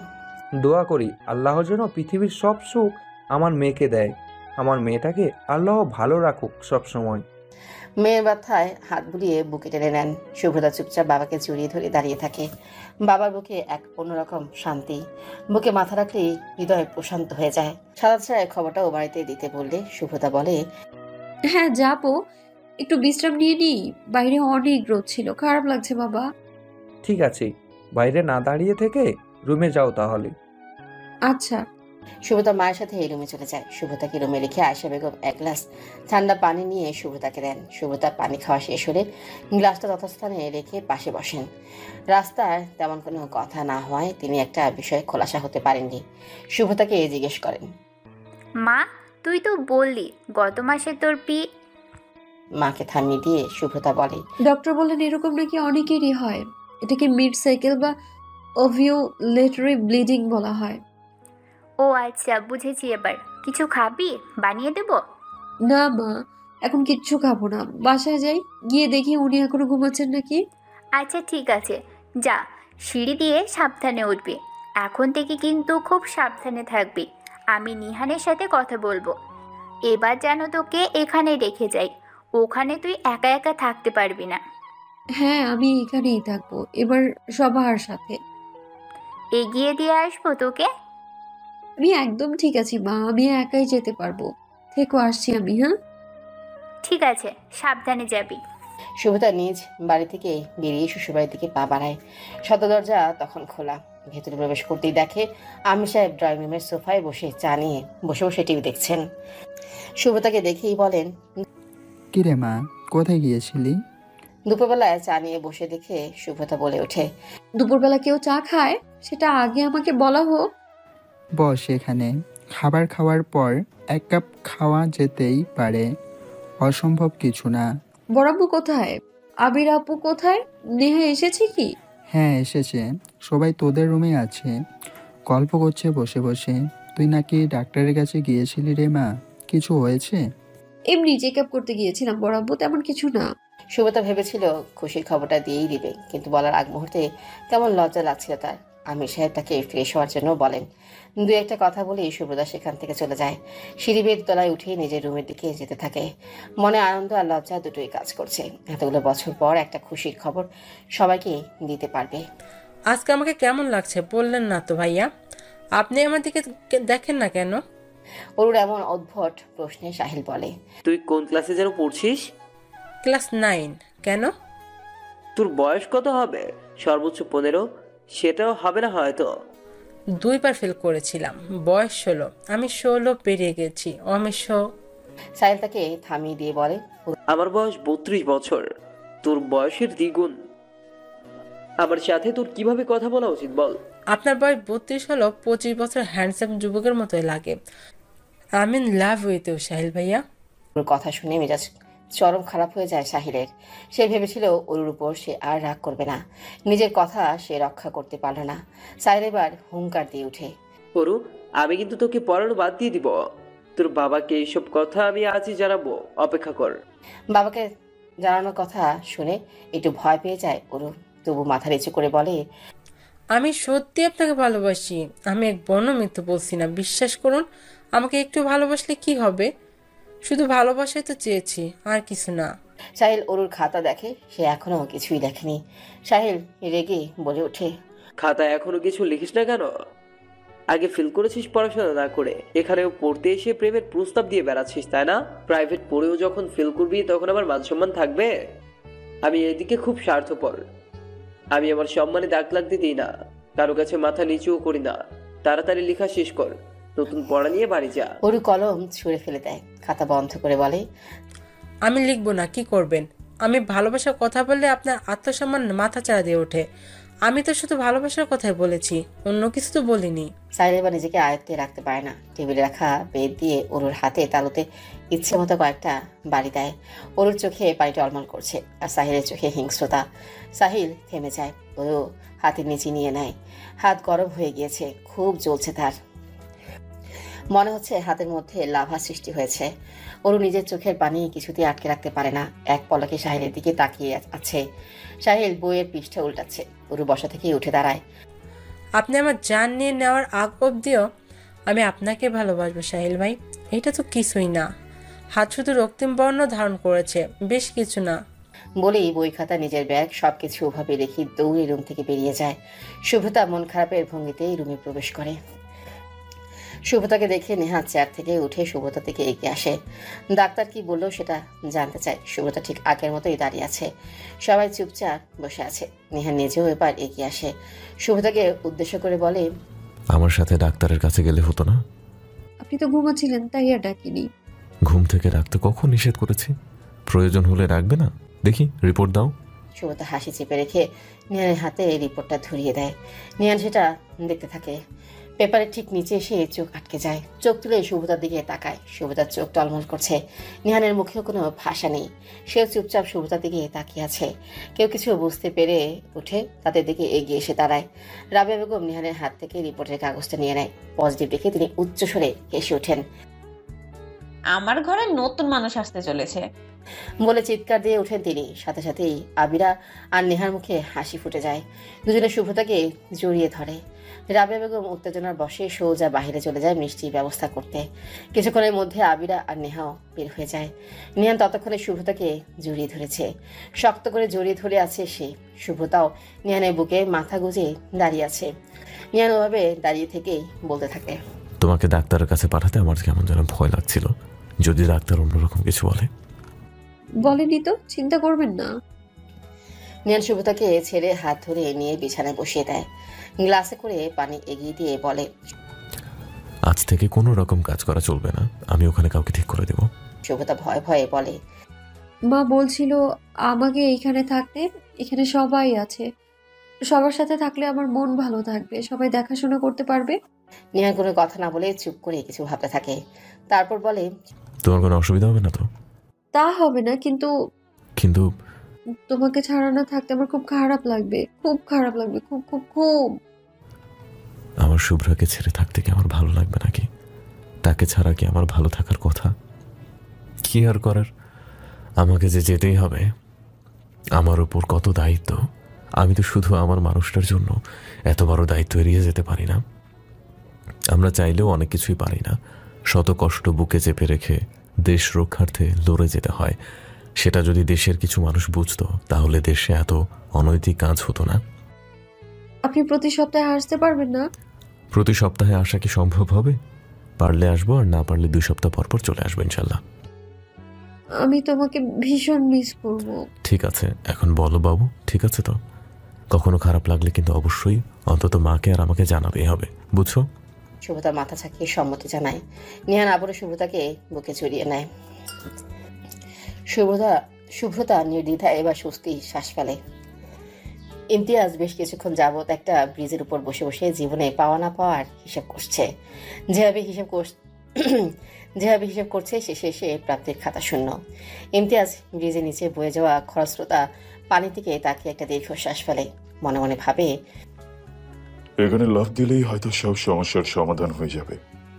আশেপাশে সেরকম মানুষের তো দেখা যাচ্ছে না। আমি তো সাঁতার জানি না, গভীরতা বেশি হলে আজ সব সমস্যার সমাধান হয়ে যাবে।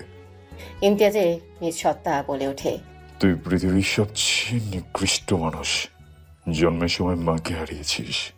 যে মেয়েটা তোকে ভালোবেসে আজীবন থাকতে চেয়েছিল বাহ্যিক আকর্ষণে, সেই মেয়েটাকেও খুইয়ে ফেললি। তোর বেঁচে থাকার অধিকার নেই। মেয়েটা দুমড়ে মুছে উঠে ইমতিয়াজের। মারা গেলেও আজ তার জন্য কান্না করার একটা মানুষ পর্যন্ত নেই তার জীবনে। ইমতিয়াজ ব্রিজের উপর উঠে দাঁড়ায়। ভীষণ কান্না পাচ্ছে তার আজ। চোখ দুটো ছলছল করছে। আর কোনো ভাবনা চিন্তা করে না সে। তাকে ব্রিজের উপর দাঁড়াতে দেখে চারপাশে মানুষ তার দিকে এগিয়ে আসতে থাকে। ইমতিয়াজ আর ভালো কিছু অপেক্ষা না করে ব্রিজের নিচে পানিতে ঝাঁপিয়ে পড়ে। চারপাশে দৌড়ে সেখানে এসে জড়ো হয়ে যায়। ইমতিয়াজের সেদিকে কোনো খেয়াল নেই। সে পানিতে হাবুডুবু খাচ্ছে। কেউ কেউ ফোন বের করে ভিডিও করছে। নষ্ট প্রজন্ম। পানিতে ঝাঁপ দেওয়ার পর থেকে কি ভেবে বাঁচার চেষ্টা করে যাচ্ছে সে। অন্য সবাই হয়তো এই পথে এগিয়ে কোনো এক সময় বাঁচার চেষ্টা করে, কিন্তু নিজেকেও শেষ রক্ষা করতে পারে না। ইমতিয়াজও কি এভাবেই বিদায় নেবে? নিহান রান্নাঘরে শুভ্রতার জন্য রান্না করছিল। আবিরা নিজের ছেলের জন্য খাবার বানাতে এসে দেখে নিহান রান্না করে কিছু একটা করছে। তার দিকে এগিয়ে যেতেই দেখে নিহান চিকেন স্যুপ রান্না করছে। আবিরাকে দেখে বলে, দেখো তো রান্না ঠিক আছে কিনা। আবিরা নিহানের হাত থেকে চামচ নিয়ে পাতিলের খাবারটুকু নেড়ে বলে, সবই তো ঠিকঠাকই আছে মনে হচ্ছে। রান্নাটাও হয়ে গেছে, আমি বেড়ে দেবো? না, আমি নিচ্ছি। নিহান চিকেন স্যুপটুকু নিজের রুমের দিকে নিয়ে যায়। শুভতা বসে বসে সাকিরার সাথে কথা বলছিল। অনেকদিন পর বাড়িতে এসেছে। সাকিরার 4 বছরের মেয়ে আছে একটা। মেয়েটা বাবার মতো ইংরেজি বলায় ভীষণ পটু। মেয়ে যখন সাকিরার কথা শুনে না তখন ইংরেজির বাচ্চা বলেই মেয়েকে সম্বোধন করে সে। সাকিরা বসে শুভতার সাথে গল্প করছে আর সেই নানু বাড়ি যাওয়ার জন্য টানাটানি করছে মেয়ের জন্য। আর বসে থাকতে না পেরে চলে যাওয়ার জন্য উঠে দাঁড়াতেই নিহানের সাথে দেখা হয়ে যায় তার। হাস্যোজ্জ্বল মুখেই বলে, কেমন আছো ভাইয়া? নিহান সুপের বোল টিভির উপর রাখতে রাখতে বলে, এই তো আলহামদুলিল্লাহ, তুই কেমন আছিস? আর এই যে আমার বিচ্ছু মামুনিটা কেমন আছে? ওর কথা আর বলো না, সারাদিন কি পরিমাণে যে জ্বালায় কি বলবো। নিহান হাসতে হাসতে একটা কৌটা থেকে কেক বের করে মেয়ের হাতে দেয়। ওদিক থেকে সুব্রতা বলে, বাচ্চা মেয়ে, জ্বালাবে একটু। মা হয়েছিস আর সহ্য করবি না? মেয়ে আবার টানতে থাকলে কোলে নিয়ে বলবে, দেখেছিস কিভাবে টানছিল? থাক, এখন আসছি, পরে আবার আসবো। ভাইয়া থাকো, আসছি।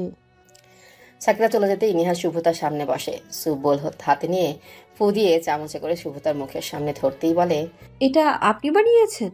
হ্যাঁ, আপনার বর বানিয়েছে। খাবেন না? আমার বর রাঁধুনি হলো কবে থেকে? বউ প্রেগনেন্ট হলে বরদের একটু রাঁধুনি হতেই হয়, ধোপা হতে হয়, আরো কত কি হতে হয়। নাও, এখন খেয়ে নাও একটু। কিন্তু আমার তো ক্ষুধা পাইনি। বাবুর খুব ক্ষুধা পেয়েছে, আমাকে বলেছে। কখন বললো? কই, আমাকে তো বলেনি। তুমি তো খেতে চাও না, তাই বাবুর কথা শুনতে পাওনি। আমাকে ডেকে ডেকে বলল, বাবা আমার খুব ক্ষুধা পেয়েছে, চিকেন স্যুপ খাওয়াও। সুব্রতা হাসতে থাকে। হাসতে হাসতে বলে, তোমাকে এটা বলেছে ও? হ্যাঁ বলেছে। এই যে এখন বলেছে যে বাবা বসে আছো কেন, তাড়াতাড়ি খাইয়ে দাও। সুব্রতা উচ্চস্বরে হাসতে থাকে। নিহান খাবারটা ফু দিয়ে আর বারবার নেড়ে ঠান্ডা করতে থাকে। সুব্রতাকে 1 চামচ করে দিচ্ছে আর সে খেয়ে নিচ্ছে। কিছুক্ষণের মধ্যেই পুরো খাবার শেষ করে ফেলে। সুব্রতাকে পানি খাইয়ে দিয়ে নিহান বাইরে যেতে থাকলে সুব্রতা বলে ওঠে, রান্নার হাত কিন্তু খারাপ না তোমার, মাঝে মাঝে রান্না করে খাওয়াতেই পারো। আব্বা যারে তুইলে আনছো রাস্তা থেকে তারে আর কয়দিন বসিয়া বসিয়া খাওয়াবে? ওনার কি মনে হয় আমরা কিছুই বুঝি না? আর তোমারই বা কেমন জ্ঞান? বাড়িতে দুইটা অবিবাহিতা মেয়ে তোমার, এই বাড়িতে অপরিচিত পুরুষ মানুষেরে কেমনে আনতে পারলা? বাড়ির আশেপাশে ফাঁকা, কোনো বাড়ি নাই দেখে বেঁচে গেলে। জনবহুল জায়গা হলে সম্মান টিকাই তো তোমার? বড় মেয়ে ফারজানার মুখে এমন কথা শুনে বাবা ফাহাদ মিয়া বারবার মেয়েকে থামতে বলছেন। মেয়েটা ঠোঁট কাটা স্বভাবে, যখন যা বলা উচিত বলে মনে করে সেটাই বলে। তারই বা দোষ হবে কেন? ছোটবেলা থেকেই দিনগুলো যে অতি কষ্টে কাটছে তাদের। নুন আনতে পান্তা ফোনার মতো অবস্থা। 15 বছর বয়স থেকে টানা 7টা বছর মেয়েটা সেলাইয়ের কাজ করে বাবাকে সংসার চালাতে সাহায্য করেছে। ছোট বোনটার পড়াশোনার খরচও চালাতে হয়। নিজেদের দিনই চলতে চায় না, তার উপর বাবা এরকম একটা অপরিচিত পুরুষ মানুষকে ধরে নিয়ে এসেছে। সে নাকি মরতে গিয়েছিল। ফারজানা বিলাপ করতে করতে বলে, মরে গেলেই ভালো হতো, তাদের সংসার আরো 2 ধাপ এগিয়ে রসাতলে যেত না। ফারজানা বাবা তাকে থামিয়ে বলে, মারে একটু থাম, ছেলেটা শুনলে কষ্ট পাবে। মানুষ কি কম দুঃখে মরতে যায় ক? ফারজানা বাবার দিকে তীক্ষ্ণ দৃষ্টি নিক্ষেপ করে বলে, 5 দিন কম সময় না আব্বা। তিনি চুপচাপ ঘরের কোণে কেন পড়ে আছে বলতে পারো? ওনার কি মনে হয় ওনাকে আজীবনের জন্য এখানে রাখা হবে? আমি কথা বলে দেখবো মা, ছেলেটা মানসিকভাবে ভেঙে পড়ছে, একটু ওর দিকটাও ভাব। ফারজানা আর কোনো কথা না বলে ভাত রান্না করার জন্য চাউল ধুতে কলপাড়ে চলে যায়। ফাহাদ মিয়া উঠান থেকে উঠে ইমতিয়াজের ঘরে যায়। ইমতিয়াজ ঘরে বসে জানালা দিয়ে বাইরে তাকিয়েছিল।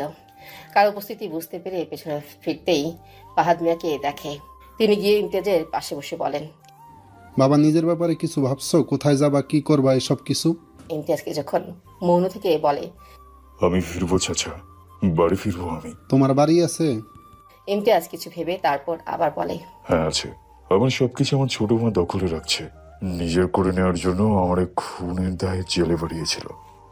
ভালোবাসার মানুষটা আমার ছেড়ে চলে গেছে। অতি নির্মম ছিলাম আমি তার উপর। এখন সবটা বুঝি কত পাপ করেছি আমি। দীর্ঘ নিঃশ্বাস ফেলে ইমতিয়াজ ফাহাদ সাহেব বলেন, নিজের ভুল যেহেতু বুঝছো, তাইলে এবার ভালোবাসার মানুষটার আপন করে লও। ভালোবাসার মানুষের দূরে রাখতে হয় না বাবা। এত দৃষ্টিতে তাকায় ইমতিয়াজ।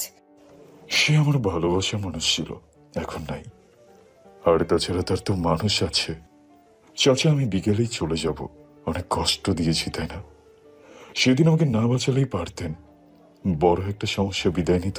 আত্মহত্যার মাধ্যমে কোনো সমস্যার সমাধান হয় না বাবা, মরলে ওই একজনই শুধু বিদায়, বাকি কারো কোনো কিছু যায় আসে না। তোমার আব্বা নাই, তিনি তোমার খোঁজ নেন না? আব্বা। ইমতিয়াজ কিঞ্চিত পরিমাণ কষ্ট আর আক্ষেপ বের করতে চেয়েও যেন গিলে নেয়, বলে মা মরলে বাপ আর বাপ থাকে না চাচা। সাহিল অরুদের বাড়ি এসেছিল ওর অসুস্থতার খবর শুনে, কিন্তু ওরু তো অসুস্থতায় চুপচাপ বসে বা শুয়ে থাকার মেয়ে নয়। সাহিল এসেছে শুনে জামা পাল্টে বাসন্তী রঙের শাড়ি পরে চুলটা ঠিক করে বাঁধছে সে।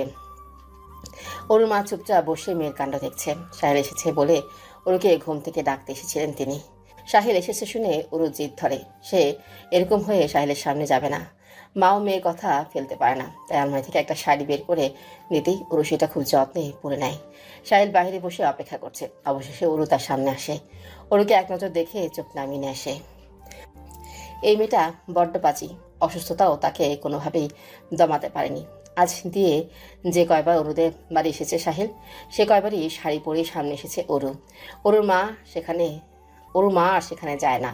কি দরকার মেয়ের সাময়িক সুখে অনুভূতি নষ্ট করে? আর কদিনই বা সাহিলের জন্য অতি সুন্দর করে নিজেকে সাজাবে সে। ওরু গিয়ে সাহিলের সামনে টেবিলে হেলান দিয়ে দাঁড়ায় ওরু। পিটপিট করে তার দিকে চেয়ে বলে, আমাকে কেমন লাগছে সাহিল ভাইয়া? ওরুর দিকে না তাকিয়ে সে বলে দেয়, সুন্দর লাগছে। ওরু অভিমানী গলায় বলে, আপনি আমাকে না দেখে কিভাবে বললেন? তুই সুন্দর, তাই তোকে সবকিছুতেই সুন্দর লাগবে, এটাই স্বাভাবিক। ওরু সাহিলের কথায় মুচকি হাসে। সাহিল তাকে সুন্দর বলেছে। তাড়াতাড়ি করে সাহিলের পাশে গিয়ে বসে সে। আবদার করার সুরেই বলে, আমাকে মেলায় নিয়ে যাবেন? গতকাল থেকে গ্রামের মাথায় ওই নতুন পার্কের সামনে যে ফাঁকা জায়গাটা আছে না, ওখানে মেলা শুরু হয়েছে। আমার খুব শখ হয়েছে মেলায় যাওয়ার, নিয়ে যাবেন আমাকে? ওরুর মুখের দিকে তাকায়। মাত্র কদিনে মুখের অবস্থা কি হয়েছে ওরুর। চোখটা যেন গর্তে চলে গিয়েছে। রাতে হয়তো ঘুমাতে পারে না, বিধায় চোখের নিচে কালো দাগ পড়েছে। সাহিল মলিন গলায় বলে, সেদিন খুব জোরে লেগেছিল না রে? আমি তোকে মারতে চাইনি, বিশ্বাস কর। কেন জানি না হুট করে মাথা গরম হয়ে গিয়েছিল। পরে তুই আসার পর বুঝেছিলাম আমার ওরকম করা উচিত হয়নি। আই এম সরি রে। ওরু একগাল এসে বলে, কি যে বলেন না, এরকম মায়ের আমি কতদিন খেয়েছি। স্কুলে তো এর চেয়ে অনেক জোরে মার খেয়েছি আগে। একটু হাতে ব্যথা পাইনি সেদিন, মনে ব্যথা পেয়েছিলাম। বলি ফিক করে হেসে দেয় ওরু। কিয়ৎক্ষণ চুপ থেকে আবারও বলে, আমি আপনাকে সত্যিই ভালোবাসি। এটা আমার ছেলে মানুষের না সাহিল ভাইয়া। আমি 13-14 বছর বয়স থেকে প্রেমের প্রস্তাব পেয়েছি। আমার সব বান্ধবীদের বয়ফ্রেন্ড আছে। আমি অবুঝ নই। আপনার জন্য আমার কাউকে ভালো লাগে না। ভেবেছিলাম আর 2টা বছর আমি বাড়িতে থাকবো, 18 হলেই আপনাকে বিয়ে করে নেব। চোখ দুটো ছলছল করছে ওরুর। সাহিলের মুখে কোনো কথা নেই, কুলু পেটে বসে আছে। সাহিল জানে ওরু এবার চরম সত্যিটাও গড়গড় করে বলে দেবে। সাহিলের ভাবনাকে সত্যি করে দিয়ে ওরু বলে, আমি সেদিন খুব অসুস্থ হয়ে যাই। মা আর মামা মিলে যখন আমাকে শহরে হাসপাতালে নিয়ে যায়, তখন আমার খুব খারাপ লাগছিল। হাসপাতালে নানা রকম টেস্ট করানোর পর যখন আমি খুব ক্লান্ত ছিলাম, তখন বেড়ে চোখ বন্ধ করে শুয়েছিলাম। নার্স এসে আমার সব রিপোর্ট মামার হাতে ধরিয়ে দিয়ে নার্স আমার মাকে একটু দূরে নিয়ে গিয়ে জানায় আমার HIV পজিটিভ। এই রোগ নাকি অনেকদিন ধরেই হয়েছে। মা আর মামা দৌড়ে ডাক্তারের কাছে যায় আসল ঘটনা জানতে। আমি তো তখনই বুঝেছি আমার আসলে কি হয়েছে। আমি তো স্কুলে বই পড়ে এসব বিষয় আগে থেকে জেনেছিলাম। আগে আমি প্রায় অসুস্থ থাকতাম। ডাক্তার কিসের ইঞ্জেকশন দিত, ওখান থেকেই বোধ হয়। গলা আটকে যায় ওরুর। আর এসব বলতে ইচ্ছে করছে না তার। এসব বলতে একদম ভালো লাগছে না। নিজের আয়ু যে শেষ তলানিতে ঠেকেছে, এসব কথা কারই বা বলতে ভালো লাগে। ওরু নিজেকে সামলে নেয়, আবার বলে, আপনি আমাকে একটা কথা দিবেন সাহিল ভাই? সাহিল এতক্ষণে গলা ঠিক করে বলে, কি? আপনি আপনার প্রেমিকাকে খুঁজে বের করবেন আর তারপর দুজন বিয়ে করবেন। আরেকটা কথা, আপনারা দুজন কিন্তু অবশ্যই একদিন আমার কবর জিয়ারত করতে যাবেন। বেঁচে থাকতে আপনার বউকে দেখতে পারবো কিনা সেটা তো জানি না। সাহিল ওরুর কথায় অবাক হয়। কি আশ্চর্য, মেয়েটা হাসছে। 16 বছর বয়সী মেয়ে এতটা স্ট্রং হয়? সাহিল ওরুর দিকে তাকে নির্জীব কণ্ঠে বলে, ওরু মেলায় যাবি বললি না? পরশু আমরা মেলায় যাব। তোর ওই যে লাল শাড়ি আছে না, ওটা পরবি, ঠিক আছে? আপনি আমাকে কথা দিলেন না তো? সে হয়তো এতদিনে বিয়ে করে নিয়েছে, আমাকে যেন বিয়ে না করতে হয়, তার জন্যই তো সবকিছু নিজের মতো করে নিয়েছিল সে। এতগুলো বছর পর সে কেন আমাকে বিয়ে করার জন্য বসে থাকবে? এসব এখন বাদ দে, তুই অনেক ছোট, এসব বুঝবি না। আর 2 বছর বেঁচে থাকলে আমি আপনাকে বিয়ে করতাম সাহিল ভাই। অন্য কোনো মেয়ে বা প্রাক্তনকে আপনার কাছে ঘেঁষতেই দিতাম না, কিছুতেই দিতাম না। অরুর গালে আলতো করে হাত রাখে সাহিল। মেয়েটার চেহারা এই কয়টা দিনে কেমন হয়ে গিয়েছে, কিন্তু মুখ থেকে মায়া কাটেনি। এত ভালো মেয়েদের এত তাড়াতাড়ি চলে যেতে নেই, অথচ ভালো মানুষ আর ভালো জিনিসই বেশি দিন টিকে না। সাহিল অরুর মাথায় হাত বুলিয়ে দিয়ে বলে, বিকেলে আসবো আবার, এখন যাই। আপনার আসতে হবে না, আমি না হয় যাবো আপনাদের বাড়িতে। না, আমি বিকেলে কাজ সেরে একবার আসবো। একদম মন খারাপ করে থাকবি না, বুঝেছিস? আমার মন খারাপ হয় না। বিকেলে কখন আসবেন? সবাই বলতে পারছি না। আমি অপেক্ষা করব আপনার জন্য। বৃহস্পতিবারে শিক্ষা সফরের দিন করা হয়েছিল। সেই কথা অনুযায়ী আজ সকাল 7টায় বাস ছাড়া হয়েছে। 2টা বাসে করে তারা নির্দিষ্ট গন্তব্যের দিকে ছুটে চলেছে। ফাউজিয়া জানালার পাশে বসে বাহিরের পরিবেশ দেখছিল আর ভাবছিল ফেলে আসা সেই পুরনো দিনের কথা। আগে সবাই মিলে কত ঘোরাঘুরি করা হতো। আজ এতগুলো বছর সে নিজের শহর ছেড়ে বের হয়নি, খুব বেশি প্রয়োজন না হলে। বলতে গেলে সে তার বেশিরভাগ সময় নিজের ঘরে কাটায়। পানির বোতলটা একটু দেন তো ম্যাম। কথা ঘোর কাটে ফাউজিয়ার। পাশে তাকাতেই কলেজের সে ম্যাম আবার বলে, পানি পিপাসা পেয়েছি। ফাউজিয়া ব্যাগ থেকে পানির বোতল বের করে দেয়। উনি ঠকঠক করে কিছুটা পানি খেয়ে বোতলের ক্যাপ লাগিয়ে আবারও ফাউজিয়ার দিকে বাড়িয়ে দিতে দিতে বলে, বিয়ে করেছেন কবে? বয়স তো বাড়ছে। ফাউজিয়া জোরপূর্বক হেসে বলে, করব, সঠিক মানুষ পাই। সঠিক মানুষকে খুঁজে পাওয়া যায় ম্যাম, সঠিক বানিয়ে নিতে হয়। তাড়াতাড়ি বিয়ে করে আমাদের দাওয়াত দিন। ফাউজিয়া প্রত্যুত্তরে হেসে মাথা ঝাঁকিয়ে জানালা দিয়ে বাহির তাকায়। আবার সেদিন সাহেলকে ফিরিয়ে না দিলে হয়তো আজ তার একটা সংসার হতো। সাহেলকে ফিরিয়ে দেওয়ার আফসোসে আজ অব্দি আর কাউকে তার মনেই ধরেনি। মনে মনে অনেক প্রশ্নই জাগে তার। সাহেলকে বিয়ে করে নিয়েছে। কিছুক্ষণের মধ্যেই গাড়ি এসে নির্দিষ্ট গন্তব্যে থামে। একে একে বাসের সব মেয়েরা বেরিয়ে বাহিরে এসে দাঁড়ায়। 9টা পার হয়ে গেছে, প্রায় 10টা। সবার প্রথমে নাস্তাটা সেরে নেওয়া প্রয়োজন বলে মনে করলো টিচাররা। পাশে একটা বড় হল রুমের মতো জায়গায় সবাই গিয়ে বসে। সেখানেই সকালের খাবারের ব্যবস্থা করা হয়েছে। সবাই খাওয়া দাওয়া শেষ করতে করতে 11টা বেজে যায়। খাওয়া শেষ করে তালিকা করা কিছু জায়গায় ঘুরতে যাবে বলে ঠিক করে সবাই। যথারীতি 12টার দিকে বেরিয়েও যায়। আশেপাশে 2-3টা জায়গায় ঘুরে আবারও ফিরে আসে দুপুরের খাবারের জন্য। প্রায় 3টার দিকে 15 জনের করে কয়েকটা দলে বিভক্ত করা হয় সবাইকে। সব কয়টা দলের সাথে একজন করে শিক্ষক শিক্ষিকা পাঠানো হয়। সেই হিসেবে ফাউজিয়াও 15 জনকে নিয়ে সিরিয়াল অনুযায়ী ঘুরতে থাকে। রোদ মাথার উপর থেকে পশ্চিম আকাশে হেলতে শুরু করেছে। সামনে একটা বড় বট গাছ দেখে সবাই গিয়ে সেখানটায় গাছের শিকড়ের উপর বসে। সবাই বসে এটা ওটা নিয়ে কথা বলছিল। ফাউজিয়া নিজেও মায়ের সাথে কথা বলে নেয়। হঠাৎ তার কানে আসে ফার্স্ট ইয়ারের একটা মেয়ে তার গিটার নিয়ে গান গাইছিল। সবাই তাকে ঘিরে বসে গান শুনছে। এক পাশেই বসে আছে ফাউজিয়া। বুকের মধ্যে লুকানো ব্যথাগুলো যেন দম আটকে মেরে ফেলতে চাইছে তাকে। পুরনো মানুষটাকে খুব মনে পড়ছে আজ। মনে হচ্ছে একটাবার যদি কথা বলে সব মিটমাট করে নেওয়া যেত। কিন্তু এখন তো আসলেই দুজনের রাস্তা দুদিকে। দুই রাস্তার গন্তব্যস্থল কি আবার কখনো এক হতে পারে? মাহাতিম তন্ময় কারোর সাথে কথা বলছে। স্নিগ্ধা ল্যাপটপ নিয়ে বসে আছে। কোনো একজনের বিষয়ে তথ্য নিতে হচ্ছে বিভিন্ন জায়গা থেকে। তাকে ঘিরে দাঁড়িয়ে আছে কয়েকজন। সবার মুখেই চিন্তার ছাপ। কথা শেষ করে মাহাতিম সবার কাছে এসে দাঁড়ালো। ল্যাপটপের কাজের গতি খেয়াল করে জিজ্ঞেস করলো, কাজ কত দূর? পাশে থেকে রাইমা বলে উঠল, ছবি পাঠানোর কথা, কিন্তু এখনো কোনো খবর নেই। মাহাতিম চুল ঠিক করতে করতে বলল, এত তাড়াহুড়া করার প্রয়োজন নেই। আমার বাড়িতে ফিরতে হবে। আমার মেয়ে অসুস্থ। এখানে নতুন বাসা নেওয়া হয়েছে, সবাইকে এখানেই নিয়ে আসবো। এটা কাজ ফেলে মাহাতিমের দিকে তাকায়। পাশে থেকে রাইমা বলে ওঠে, স্যার আপনি বিবাহিত? মাহাতিম চকিতে জবাব দেয়, গত 5 মাসে 5 বছর হয়েছে, আর আমার একটা মেয়ে আছে 3 বছর বয়স। স্নিগ্ধা এক পলকে বাক্যহীন চেয়ে আছে মাহাতিমের দিকে। অফিসের সবার সাথে সেও বুঝতে পারেনি মাহাতিম বিবাহিত। সবাইকে দেখে মাহাতিম বুঝতে পারে সবাই তাকে অবাক চোখে দেখছে। অফিসে আসার পর থেকে কারোর সাথে তেমন কথা হয়নি তার। কাজের মাঝেই ডুবেছিল সারাক্ষণ। মাহাতিমের জীবন মানে শুধু কাজ আর তার পরিবার। অফিসে সবার অবস্থা দেখে বুঝতে পারে কাজের আগে সঙ্গীদের সাথে ভালো একটা সম্পর্ক গড়ে তোলা হয়তো খুব প্রয়োজন। মাহাতিম একটা চেয়ার টেনে সবার মাঝে বসে। ফোনটা টেবিলের উপর রেখে সবার উদ্দেশ্যেই বলে, তোমরা কি ভেবেছিলে আমি অবিবাহিত? রাইমা আমতা করে বলে ওঠে, স্যার আমরা সবাই ভেবেছিলাম আপনি অবিবাহিত। মাহাতিম হেসে ওঠে। ওখানে থাকা সবাই একে অপরের মুখের দিকে তাকায়, কারো মুখে আর কোনো কথা নেই। সবাইকে অবাক করে দিয়ে মাহাতিম আবার বলে, আমার পরিবার বলতেই আমার মা আর আমার মেয়ে। রাইমা এক মুহূর্ত দেরি না করে বল, ম্যাম, উনি আপনাদের সাথে থাকেন না? না, আপনাদের ম্যাম আমাদের মেয়ে জন্মানোর সময় মারা গিয়েছেন। রাইমা এক মুহূর্ত দেরি না করেই বলে, তাহলে যে বললেন গত মাসে আপনাদের বিয়ের 5 মাস হয়েছে? হ্যাঁ, সে মারা গিয়েছে, সেজন্য কি আর বিয়ের তারিখ ভুলে যাব? আচ্ছা তোমরা এগোতে থাকো, দেখো কতদূর কি করতে পারি। আমি এখনই বের হব। থাক হতামাতে না পেরে বলে। মাতিম অফিস থেকে বেরিয়ে যাওয়ার সাথে সাথে সবার মাঝে আলাপ আলোচনা শুরু হয়ে যায়, যার মূল কেন্দ্র হাতিম। অরু লাল রঙের টকটকে শাড়ি পরে ঘায়ের উপরে একটা হাত খোপা করে রেখেছে, চোখে গাঢ় করে কাজল দিতে দিতে বলল, মা, আমাকে সত্যি লাল শাড়িতে মানিয়েছে। আমার কাছে কেমন যেন একটা লাগছে। আমি কি শুকিয়ে যাচ্ছি মা? লাল শাড়িতেও যেন আমাকে আর ভালো লাগছে না। সাহিল ভাইয়ার ভালো লাগবে তো? অরুর মা বারবার নাক টানছেন।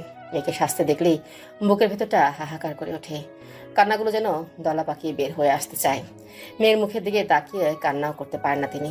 নিজেকে শক্ত করে রাখতে হয় মেয়েকে সঙ্গ দিতে, নচেত মেয়েটা যে আরো ভেঙে পড়বে। ওরু এখন নিজের শারীরিক অবস্থা দেখে নিজেই বুঝতে পারে তার হাতে আর খুব একটা সময় নেই। মাকে চুপ থাকতে দেখে ওরু আবারও বলে, মা কিছু বলছো না যে? ওরুর মা এবার নীরবতা ভেঙে বলেন। ওর চোখে কাজল দেওয়া শেষ করে নিজেকে একবার দেখে নেয়। চোখে নিচে কালো দাগের সাথে প্রায় মিশে গিয়েছে কাজল। পা থেকে মাথা পর্যন্ত নিজেকে একবার পর্যবেক্ষণ করে নেয়। মা যতই বলুক ওরু জানে তাকে আর আগের মতো সুন্দর লাগে না। এই চেহারায় আর কোনো পুরুষের চোখ আটকাবে না কখনো। তার অস্তিত্বই তো কয়দিন বা কয়েক ঘন্টা বা হতে পারে কয়েক মিনিটের মধ্যে বিলীন হয়ে যাবে। ওরুর বুকে চাপা কষ্ট নিয়ে মাকে জিজ্ঞেস করে, মা, তোমার মেয়ে তো সাদা রঙের পোশাকেও দারুণ লাগবে, তাই না? আমাকে সাদা কাপড়ে শুভ্রপরীর মতো লাগবে, তাই না বলো? মা, তুমি দেখো, সমস্ত শরীর যখন শুধু শুভ্র আর শুভ্র রঙা হবে তখন একদম ফুটন্ত সাদা ফুল লাগবে আমায়। আমি তো তোমার রঙিন ফুল।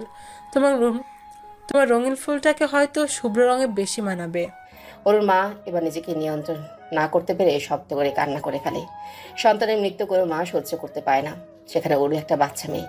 অনেক সাধনার পর এই মেয়ে আল্লাহর ঘর আলো করে দিয়েছিলেন তাকে। অতি শখের আর সাধনার জিনিস যে আয়ু কম নিয়ে আসে। ওরু মায়ের কান্না দেখে বারবার চোখ মুছতে থাকে।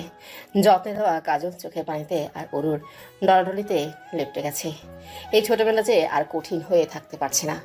সব আনন্দ ভালো থাকার অভিনয় শেষে এসে খাপছাড়া হয়ে যাচ্ছে। ওরু দৌড়ে এসে মাকে জড়িয়ে ধরে হাউমাউ করে কাঁদতে থাকে।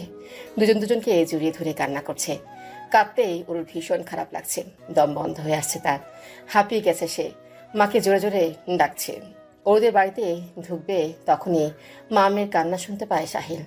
টানা পায়ে বাড়ির ভেতরে প্রবেশ করে, সোজা অরুর ঘরে চলে যায়। অরুর মা অরুর গালে আস্তে আস্তে থাপ্পড় দিচ্ছেন আর অরুকে ডাকছেন। ওর জোরে জোরে শ্বাস নিচ্ছে। সাহিলকে দেখা মাত্রই অরুর চিৎকার দিয়ে বলে। সাহিল এসে পাশে বসে, ওর মাথা নিজের বুকে কাছে নিয়ে ওরকে ডাকতে থাকে, হাতের তালু খুঁজতে থাকে। অরু, এই অরু, কি হয়েছে? খারাপ লাগছে?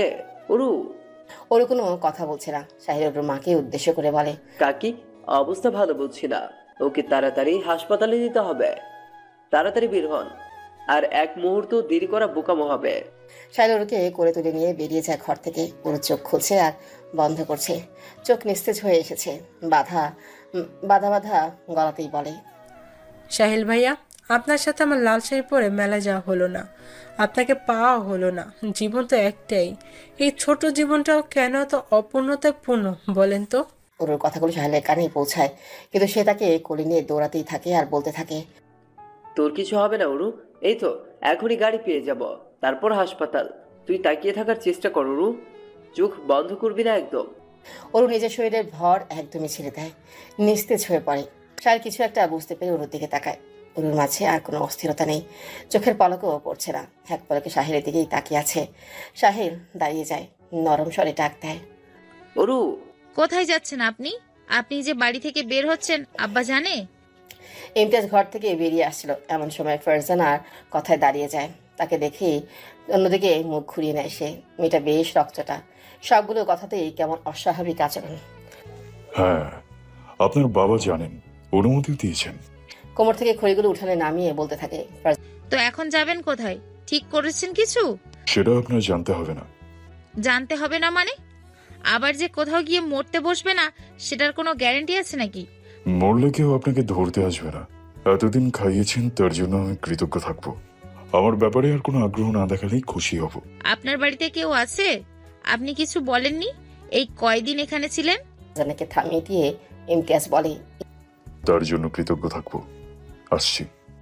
আপনি চাইলে এখানে থেকে যেতে পারেন বাবার সাথে কাজ করলে।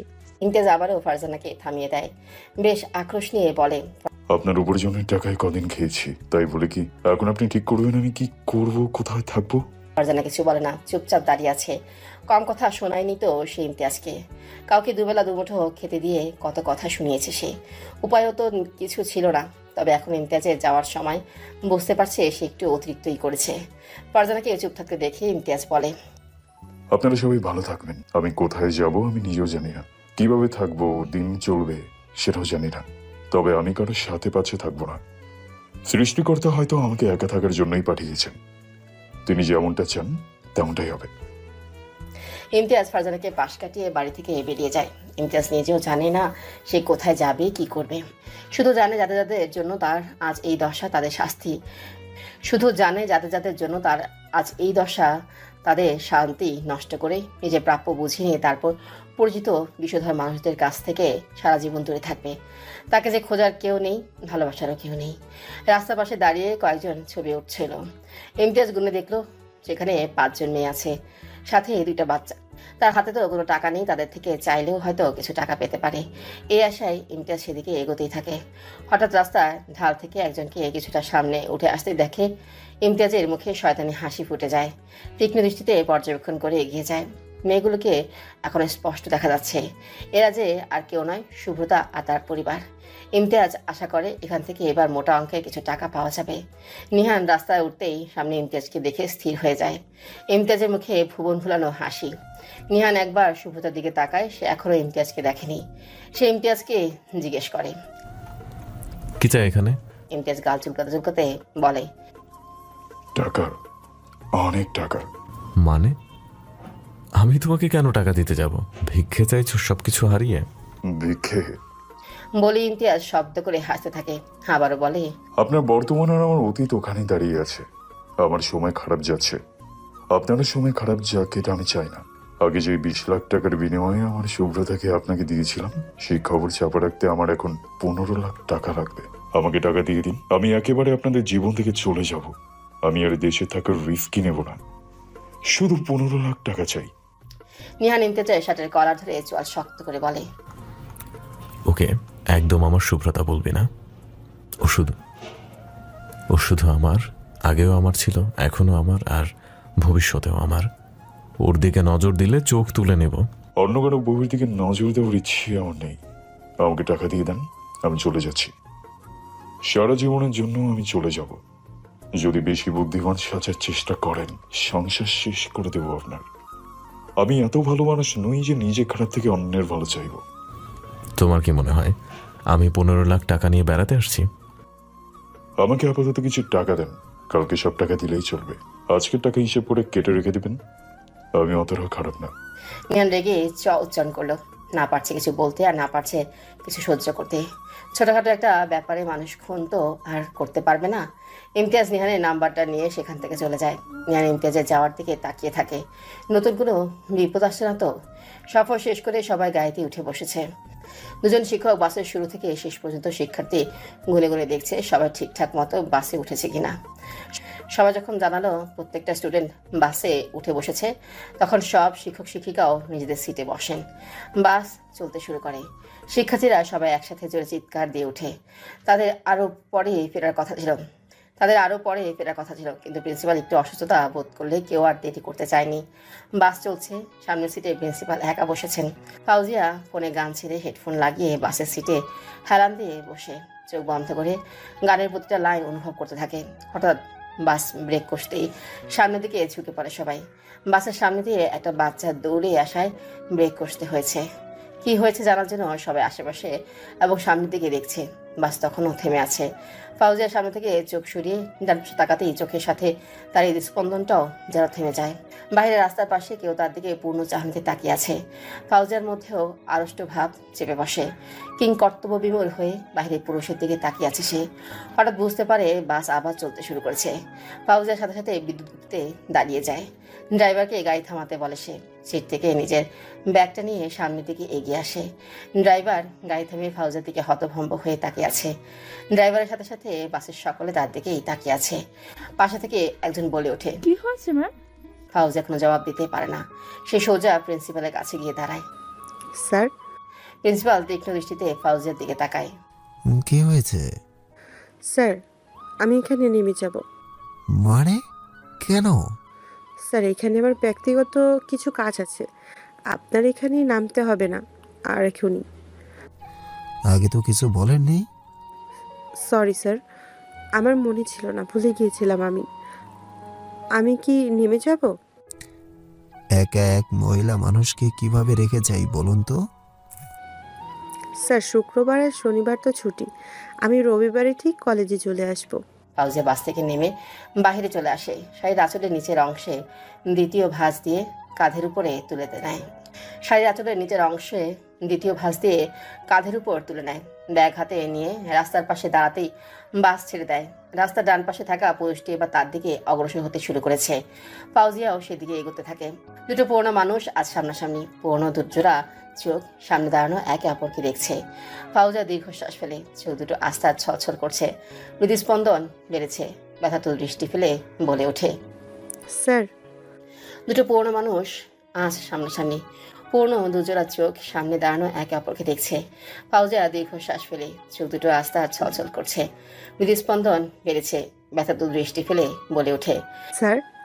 সাহিল ফাউজিয়ার দিক থেকে চোখ সরিয়ে নিয়ে বলে, আসুন আমার সাথে। কোথায় যাবেন? ভরসা করতে পারেন নাকি আমাকে ভরসা করতেও ভুলে গেছেন? ফাউজিয়া কিছু বলে না। সাহিল হাঁটা শুরু করলে ফাউজিয়াও তার পিছনে। কিছুক্ষণের মধ্যে একটা বাড়ির মধ্যে প্রবেশ করে তারা দুজনে।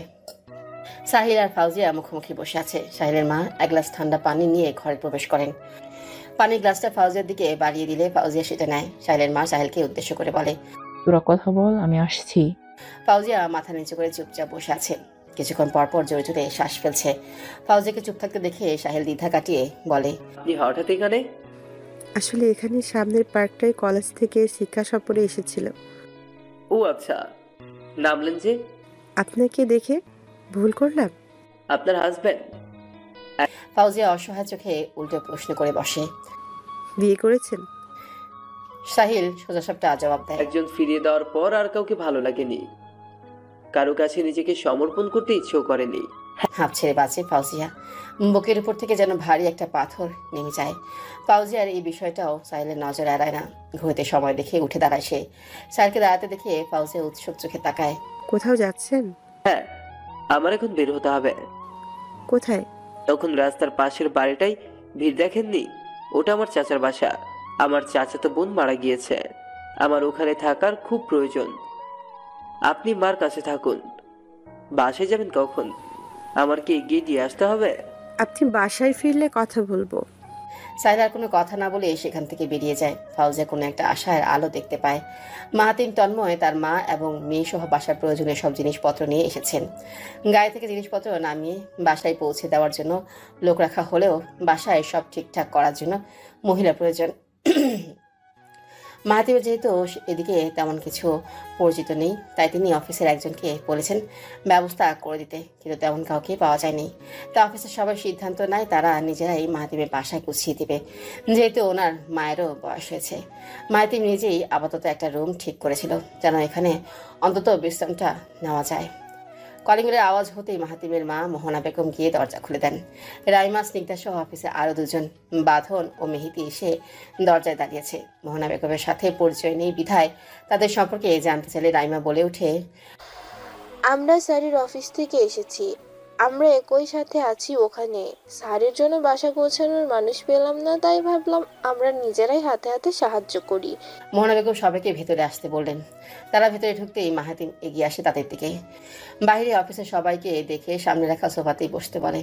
রাইমা বলে ওঠে, স্যার আমরা অলরেডি লেট।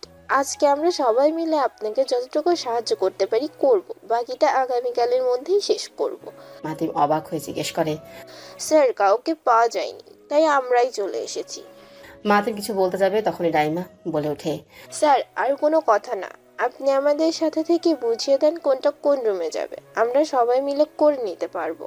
মাহিমের সাথে সবাই কথা বলছে, কিন্তু মোহনা বেগম খেয়াল করেন সেখানে শুধু স্নিগ্ধা চুপচাপ আছে আর মাঝে মাঝে মুচকি হাসছে ঘরের দিকে তাকিয়ে।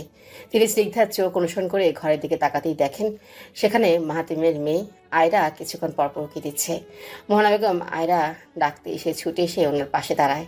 আয়রাকে করে নিয়ে স্নিগ্ধা আর রাইমাকে দেখিয়ে বলে, তুমি ওনাদের চেনো? ওরা তোমার আন্টি হয়। আয়রা মোহনা বেগমের দিকে তাকিয়ে বলে। মোহনা বেগম হেসে বলে, তুমি খেলবে আন্টিদের সাথে? আয়রা সম্মতিসূচক মাথা নাড়ায়। স্নিগ্ধা হাত বাড়িয়ে আয়রাকে ডাকলে আয়রা মোহনা বেগমের কোল থেকে নেমে স্নিগ্ধার দিকে আসে। মোহনা বেগম বেশ অবাক হন আয়রাকে দেখে, কারণ আয়রা খুব একটা মিশুক না। সবাই কাজে হাত লাগিয়েছে। আয়রা ঘুমিয়ে গেলে স্নিগ্ধা আয়রাকে মোহনা বেগমের কাছে দিয়ে নিজেও কাজে লেগে পড়ে। রাইমার কাছে গিয়ে দাঁড়াতেই রাইমা বলে, আয়রা খুব কিউট একটা বাচ্চা, তাই না? তোর সাথে কি সুন্দর করে গল্প করছিল। স্যার তো মাঝে মাঝেই তোকে দেখছিল, আমার মনে হয় স্যার তোকে পছন্দ করে। স্নিগ্ধা চারপাশে একবার চোখ বুলিয়ে নিয়ে বলে, রাইমা এইসব কথা তোর মুখে যদি আর শুনেছি। রাইমা ভেংচি কেটে বলে, তোর কি মনে হয় আমি তোকে বুঝি না? নিজে তো ডুবে ডুবে ঠিকই জল খাচ্ছিস। তুই চাস না স্যারও তোকে পছন্দ করুক? বাচ্চা আছে তো কি হয়েছে, বউ তো আর নেই। উল্টাপাল্টা কথা বলবি না, কাজ কর। দেখা যাবে কদিন আর এভাবে থাকতে পারো। স্নিগ্ধার কিছু বলে না। রাইমা স্নিগ্ধার মুখের দিকে তাকিয়ে আবারও কাজে মন দেয়। বাইরে থেকে আসার পর নিহানকে বেশ এলোমেলো দেখাচ্ছে। ব্যালকনিতে গিয়ে এক পাশ থেকে ওপাশে পায়চারি করছে। শুভতা ফ্রেশ হয়ে নিজেও ব্যালকনিতে আসে। নিহান তখনও ইমতিয়াজের বিষয়টা নিয়ে চিন্তিত। শুভতা গিয়ে এক পাশে দাঁড়ায়। নিহান শুভতাকে দেখে মুখে হাসি ফোটানোর চেষ্টা করে। শুভতা পাশে এসে দাঁড়িয়ে বলে, মন ভালো হয়েছে আজ ঘুরে? তুমি কি আমাকে কিছু বলতে চাও? শুভতার পাল্টা প্রশ্নে কিছুটা ঘাবড়ে যায় নিহান। কিছু কথা যে বুকে চেপে আছে সেটা শুভতা বুঝলো কি করে, কিন্তু কথাগুলো শুভতাকে জানানো ঠিক হবে কিনা বুঝতে পারছে না নিহান। সবটা জানানোর পর শুভতা তাকে ফুল বুঝবে না তো। নিহান বেশ মলিন মুখে শুভতার দিকে তাকায়। আমাকে একটু জড়িয়ে ধরবি শুভ্রা? বুকের ভেতরটা কেমন যেন লাগছে। জড়িয়ে ধরলে ভালো লাগবে, হয়তো একটু শান্তি মিলবে। শুভতা মুচকে এসে নিহানের বুকে মাথা রাখে। দুই হাতে বেশ শক্ত করে বুকের সাথে মিশিয়ে নেয় তাকে। হঠাৎ নিহানের ফোন বেজে উঠতেই পকেট থেকে ফোনটা বের করে সে। অচেনা নাম্বার দেখে খটকা লাগে। ইমতিয়াজ কল করেনি তো? নিহান কল রিসিভ করছে না দেখে শুভতা ছো মেরে নিহানের হাত থেকে ফোনটা নিয়ে নিজে রিসিভ করে। ওপাশ থেকে মোটা ভারী গলায় ইমতিয়াজ বলে ওঠে, কি ব্যাপার নিয়ান ভাই, বউ নিয়ে ব্যস্ত নাকি? আমার টাকার কথা কি ভুলে গেলেন নাকি? টাকা না পাঠালে সংসার যে ভেঙে যাবে, তখন কাকে নিয়ে ব্যস্ত থাকবেন? শুভতা কল কেটে দিয়ে ফোনটা সাইলেন্ট করে আবারও নিহানের পকেটে রেখে দেয়। নিহান শুভতার কর্মকাণ্ডে কিছু বুঝে উঠতে পারছে না, উৎসুকভাবে তাকিয়ে আছে। শুভতা জিজ্ঞেস করে, কি হয়েছে, এভাবে তাকিয়ে আছো কেন? কে কল করেছিল? আমার ফোন তুই এভাবে কেড়ে নিলে কেন? কিন্তু তোমার সাহস নেই ওই লোকের সাথে আমার সামনে কথা বলার? শুভতার কথা আরেকবার চমকে চায় নিহান। শুভতা রহস্যময় হাসি দিয়ে বলে, তোমার কি মনে হয় আমি ধোঁয়াশার মধ্যে থেকেই তোমাকে বিয়ে করেছি? এত বোকা আমি নই। একবার সংসার ভাঙার পর মেয়েরা আর বোকা থাকে না, তাদের চতুর হতে হয়। যাকে বিয়ে করব তার ব্যাপারে সবটা জেনে না জেনে কিভাবে বিয়ে করি বলো তো? সবটা জানিস মানে? সবটা মানে সবটা। বাবা আমাকে সব বলেছে। তুমি কিনা ওই কাপুরুষটাকে ভয় পাচ্ছিলে। আমি কিছু বুঝতে পারছি না শুভ্রা, ক্লিয়ারলি বলবি? তুমি যখন ইমতিয়াজের সাথে কথা বলছিলে তার আগে আমি তোমাকে কল দিয়েছিলাম, ভুলে গেছো? রাস্তায় ওঠার সময় আমাকে ফোন হোল্ড করতে বলে নিজেই ভুলে গেলে তুমি। আমি তোমার আর ইমতিয়াজের সব কথাই শুনেছি। তুমি তাকে টাকা দিয়েছিলে। এবার শুভতা দুই হাত নিজের দুই হাতের মাঝে নিয়ে বলে, বিশ্বাস কর শুভ্রা, আমি তোর আগের সংসার ভাঙতে কোনো টাকা দেইনি। তোর বাবা আর আমি টাকা জমিয়ে 20 লাখ টাকা ওকে দিয়েছিলাম ব্যবসা করতে। শুধু তুই যেন ভালো থাকিস। ভালোবাসার মানুষকে যে সবসময় স্বার্থপরের মতো নিজের কাছে রাখতে হবে এমন কোনো ব্যাপার না। ভালোবাসার মানুষকে ভালো থাকতে দেখাই তো ভালোবাসা। আমি সবটা জানি, 6 বছর আগে এইসব জেনেছি আমি। আমাকে বলিসনি তো? নিজের পছন্দকে আর ছোট করতে ইচ্ছা হয়নি আমার। যখন তুই নিজে জব করছিলি সামান্য টাকায়, তখন ইমতিয়াজ একদিন তোর বাবাকে কল করে টাকা চায়। বলে সে নাকি নতুন ব্যবসা করবে। অনেক কথা বলে সে কাকাকে। কাকার হাতে তখন এত টাকা ছিল না। আর তুই তো জানিস কাকা আমার সাথে অনেক আগে থেকেই সব কথা শেয়ার করত। ইমতিয়াজের কথাও তিনি আমার সাথে শেয়ার করেন। আমি নিজে 15 লাখ আর কাকা 5 লাখ টাকা দিয়ে ইমতিয়াজকে সাহায্য করে। তুই জানলে নিজেকে ছোট মনে করবি, টাকা নিবি না, তাই এই কথা তোকে জানাতে নিষেধ করি। প্রিয় মানুষের কথা সহ্য করা যায় না, আমিও সহ্য করতে পারিনি। তারপর সেই টাকা দিয়ে সে বিভিন্নভাবে উড়াতে থাকে। যখন তুই নিজে জব করছিলি সামান্য টাকায়, তখন ইমতিয়াজ একদিন তোর বাবাকে কল করে টাকা চায়, বলে সে নাকি নতুন ব্যবসা করবে। অনেক কথা বলে সে কাকাকে। কাকার হাতে তখন এত টাকা ছিল না। শুভতা কিছুক্ষণ থেমে নিহানকে বলে, ফোন বের করো, দেখো হয়তো তোমাকে কল করেই যাচ্ছে। ফোন রিসিভ করে বলো কাল তুমি তার সাথে দেখা করে টাকা দিবে। কাল শেষবারের মতো আমি তার সাথে দেখা করব। আমি তোদের দুজনকে সামনাসামনি সহ্য করতে পারবো না। শুভতা নিহানের গালে হাত দিয়ে বলে, আমি তোমাকে ভালোবাসি, এটাই তো যথেষ্ট নয় কি আমাকে বিশ্বাস করতে? নিহান কিছু বলতেই পারে না। শুভতা আবারও বলে, আমি আমার সংসারে আর কোনো আঘাত আসতে দেব না, কোনো কিছুতেই না। নিহান নির্জীব চোখে শুভ্রতার দিকে তাকিয়ে বলে, আমার কিছুতে এই সময়টা বিশ্বাস হচ্ছে না শুভ্রা। জীবনে খারাপ সময় আসবে, প্লিজ চেষ্টা করবে সবটা আমাকে জানাতে। আমাদের মাঝে কোনো অন্ধকার রাখবে না। কোনো কথা অন্য কারো থেকে শুনতে না খুব খারাপ লাগে। আমি জানি আমার মানুষটা কেমন, এই মানুষটাকে অবিশ্বাস করা যায় না। শুভ্রা মুচকি সে বলে, আপনার কি মনে হয় আমি অন্য কাউকে বিশ্বাস করে আপনাকে অবিশ্বাস করব? মোটেও না সাহেব। আপনার সব খারাপ সময় আপনি আমাকে পাশে পাবেনই। কখন আমাকে ভুল বুঝবি না, কথা দে। আমি সত্য মিথ্যা যাচাই করতে পারি, তাই কথা দিতে পারছি না। অন্যায় না করলে সব সময় আমি পাশে আছি। এইটুকুই যথেষ্ট। শুধু ভালো করে যাচাই না করে ভুল না বুঝলেই হলো। শুভতা নিজে এবার নিহানকে জড়িয়ে ধরে। কেমন একটা প্রশান্তি কাজ করছে নিহানের মাঝে। মনে অশান্তি প্রিয় মানুষগুলি শেষ করে দিতে পারে। নেহা এসে দরজায় নক করতেই তাড়াতাড়ি করে নিহানকে ছেড়ে সোজা হয়ে দাঁড়িয়ে যায় শুভ্রতা। নিহান পাশ থেকে বলে, বারান্দায় আছি, এখানে আয়। নেহা দরজা ধাক্কা দিয়ে খুলে হেঁটে সোজা বারান্দায় দরজায় এসে দাঁড়ায়। দুজনকে পাশাপাশি দেখে বলে, নিহান ধমকে সুরে বলে, বোন হোস তুই আমার। নেহা মুখ বেজার করে বলে, আমি কখন বললাম তুমি আমার ভাইয়া হও? কখনো বলতে শুনেছো? নিহান কিছু বলতে যাবে তখনই শুভ্রতা দুজনকে থামিয়ে দেয়। নেহাকে বলে, কি হয়েছে, ডাকছিস কেন সেটা বল। আম্মু তোমাকে ডাকছিল। শুভ্রতা রিহানের দিকে ফিরে বলে, তুমি তাহলে ফ্রেশ হয়ে নাও, আমি যাই দেখি বড় আম্মু কি বলে। আচ্ছা। শুভ্রতা নেহার সাথে বারান্দা থেকে বেরিয়ে যায়। নেহা তাদের পেছন পেছন রুমে আসে। শার্টের বোতাম খুলতে খুলতে বলে, সাবধানে নিয়ে যাস আমার বউকে। নেহা পেছনে নিহানের দিকে তাকিয়ে বলে, হ্যাঁ তোমার বউ তো আমার কিছুই হয় না। সাহেলের বাড়ি ফিরতে ফিরতে রাত 10টা। 9:15-তে অরুককে কবরস্থ করা হয়। সাহেলের মা ফাউজিয়াকে নিয়েই কিছুক্ষণের জন্য অরুকে দেখতে গিয়েছিলেন। অরুকে নিয়ে যাওয়ার পর তারা দুজন বাসায় ফিরে আসে। বিছানায় বসে দুজন কথা বলার সময় সাহিল রুমে প্রবেশ করেই ফাউজিয়াকে বলে, আপনি তৈরি হন, বাসায় পৌঁছে দিয়ে আসছি। সাহিলের কথা শুনে সোজা হয়ে বসে সাহিলের মা ছেলেকে উদ্দেশ্য করে বলেন, এত রাতে কেন ওকে রাখতে যেতে হবে? কাল সকালে পৌঁছে দিয়ে আসলেই হবে। এত রাতে মেয়েটাকে নিয়ে বের হতে হবে না, আমি ওর মায়ের সাথে কথা বলছি। সাহিল পাঞ্জাবির হাতা গোটাতে গোটাতে বলে, ওনার নিশ্চয়ই এখানে থাকতে ভালো লাগবে না? আমার বাইকটা নিয়ে বের হই, ঘন্টা খানিকের মাঝে বাসায় পৌঁছে দেওয়া যাবে। এখন রাস্তা অনেকটা ফাঁকা। আমি এখন যাব না। কেন, আপনার এখানে ভালো লাগছে? হ্যাঁ লাগছে। সাহিল মায়ের রুম থেকে বেরিয়ে যায়। সোজা নিজের রুমে চলে যায় সে।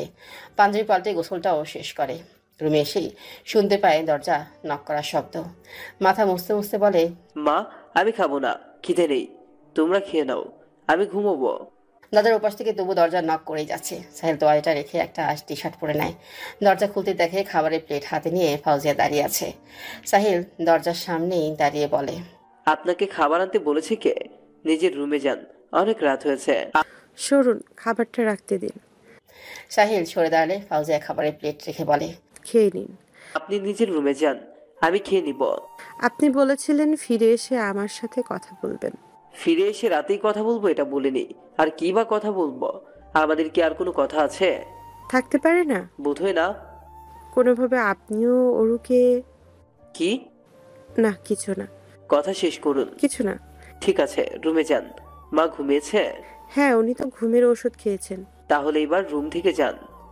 এটা শহর না, গ্রামে এত রাতে একটা রুমে থাকা খারাপ দেখায়। ঠিক আছে। ফাউজিয়া রুম থেকে বেরিয়ে যাবে এমন সময় সাহিল বলে ওঠে, মনের মতো কাউকে পাননি যাকে বিয়ে করা যায়? ফাউজিয়া পেছনে না ফিরেই বলে ওঠে, আমারও আপনার মতোই অবস্থা। আপনার পর আর কাউকে ভালোই লাগেনি, নিজের জন্য আর কাউকে সঠিক মনেই হয়নি। ভালোবাসলে কাউকে ফিরিয়ে দেওয়া যায়? ওই যে কথায় আছে না, চোর পাড়ালে বুদ্ধি বাড়ে। আমারও হয়েছে এমন। আপনি ছেড়ে আসার পরই আপনার প্রতি আমার। ফাউজিয়া কথা শেষ না করেই থেমে যায়। সাহিল পুরো কথাটা শুনতে আনমনেই বলে ওঠে, কি? ফাউজিয়া সাহিলের দিকে ফিরে তাকায়, চোখ দুটো টলমল করছে, নিম্ন স্বরে বলে, ভালোবাসি আপনাকে। সাহিলের মুখে হাসি দেখে অজানা ভয় হয় ফাউজিয়ার। তবে কি তার এই ভালোবাসা শেষ সময়ে সর্বনাশ ডেকে আনবে? সাহিল ফাউজিয়ার কাছে এগিয়ে এসে বলে, এবার যদি আমি প্রতিশোধ পরায়ণ হয়ে আপনাকে ফিরিয়ে দিই? ইমতিয়াজের গালে সজরের চর দিয়ে বসে শুভতা। নিহান সাথে সাথে শুভতাকে টেনে পিছিয়ে নিয়ে আসে। শুভতা নিজেকে ছাড়ানোর চেষ্টা করছে। নিহান বারবার বলছে, ছাড়ুন আমাকে, আমি ওকে আজ শেষ করে ফেলবো একদম। জানোয়ার সাহস কি করে হয় ওর আমার সংসারের দিকে চোখ তুলে তাকানোর? টাকা উপার্জন করার মুরদ নেই। আগে বউয়ের টাকায় চলতো, এখন টাকা ব্ল্যাকমেইল করে আদায় করে ধান্দা। বেয়াদব একটা। নিহান শুভতাকে গাড়ির সামনে টেনে নিয়ে এসে বলে, তুমি যাও, গাড়িতে বসো, আমি দেখছি বিষয়টা। শুভতা নিজের ব্যাগ থেকে কিছু টাকা ইমতিয়াজের দিকে ছুড়ে দিয়ে বলে, কিছু খেতে পারছিস না, এই জন্য এগুলো তোকে ভিক্ষা দিলাম, যা ভিক্ষা নিয়ে সন্তুষ্ট থাক তুই। আবার যদি আমার জীবনে আসার চেষ্টা করিস না, আমার স্বামীকে হেনস্থা করার চেষ্টা করিস, তাহলে তোকে আমি একদম খুন করে ফেলবো বলে দিলাম। নিহান শুভতাকে গাড়ির মধ্যে বসিয়ে দেয়। শুভতাকে গাড়িতে রেখে সে নিজে গিয়ে ইমতিয়াজের সামনে দাঁড়ায়। ইমতিয়াজ দাঁতের দাঁত চেপে বলে, আপনি এটা একদম ভালো করলেন না, এর ফল খুব খারাপ হবে। নিহান তার ছেলে হাসি সে বলে, খারাপ হবে অবশ্যই, কিন্তু আমার সাথে না, তোমার সাথে।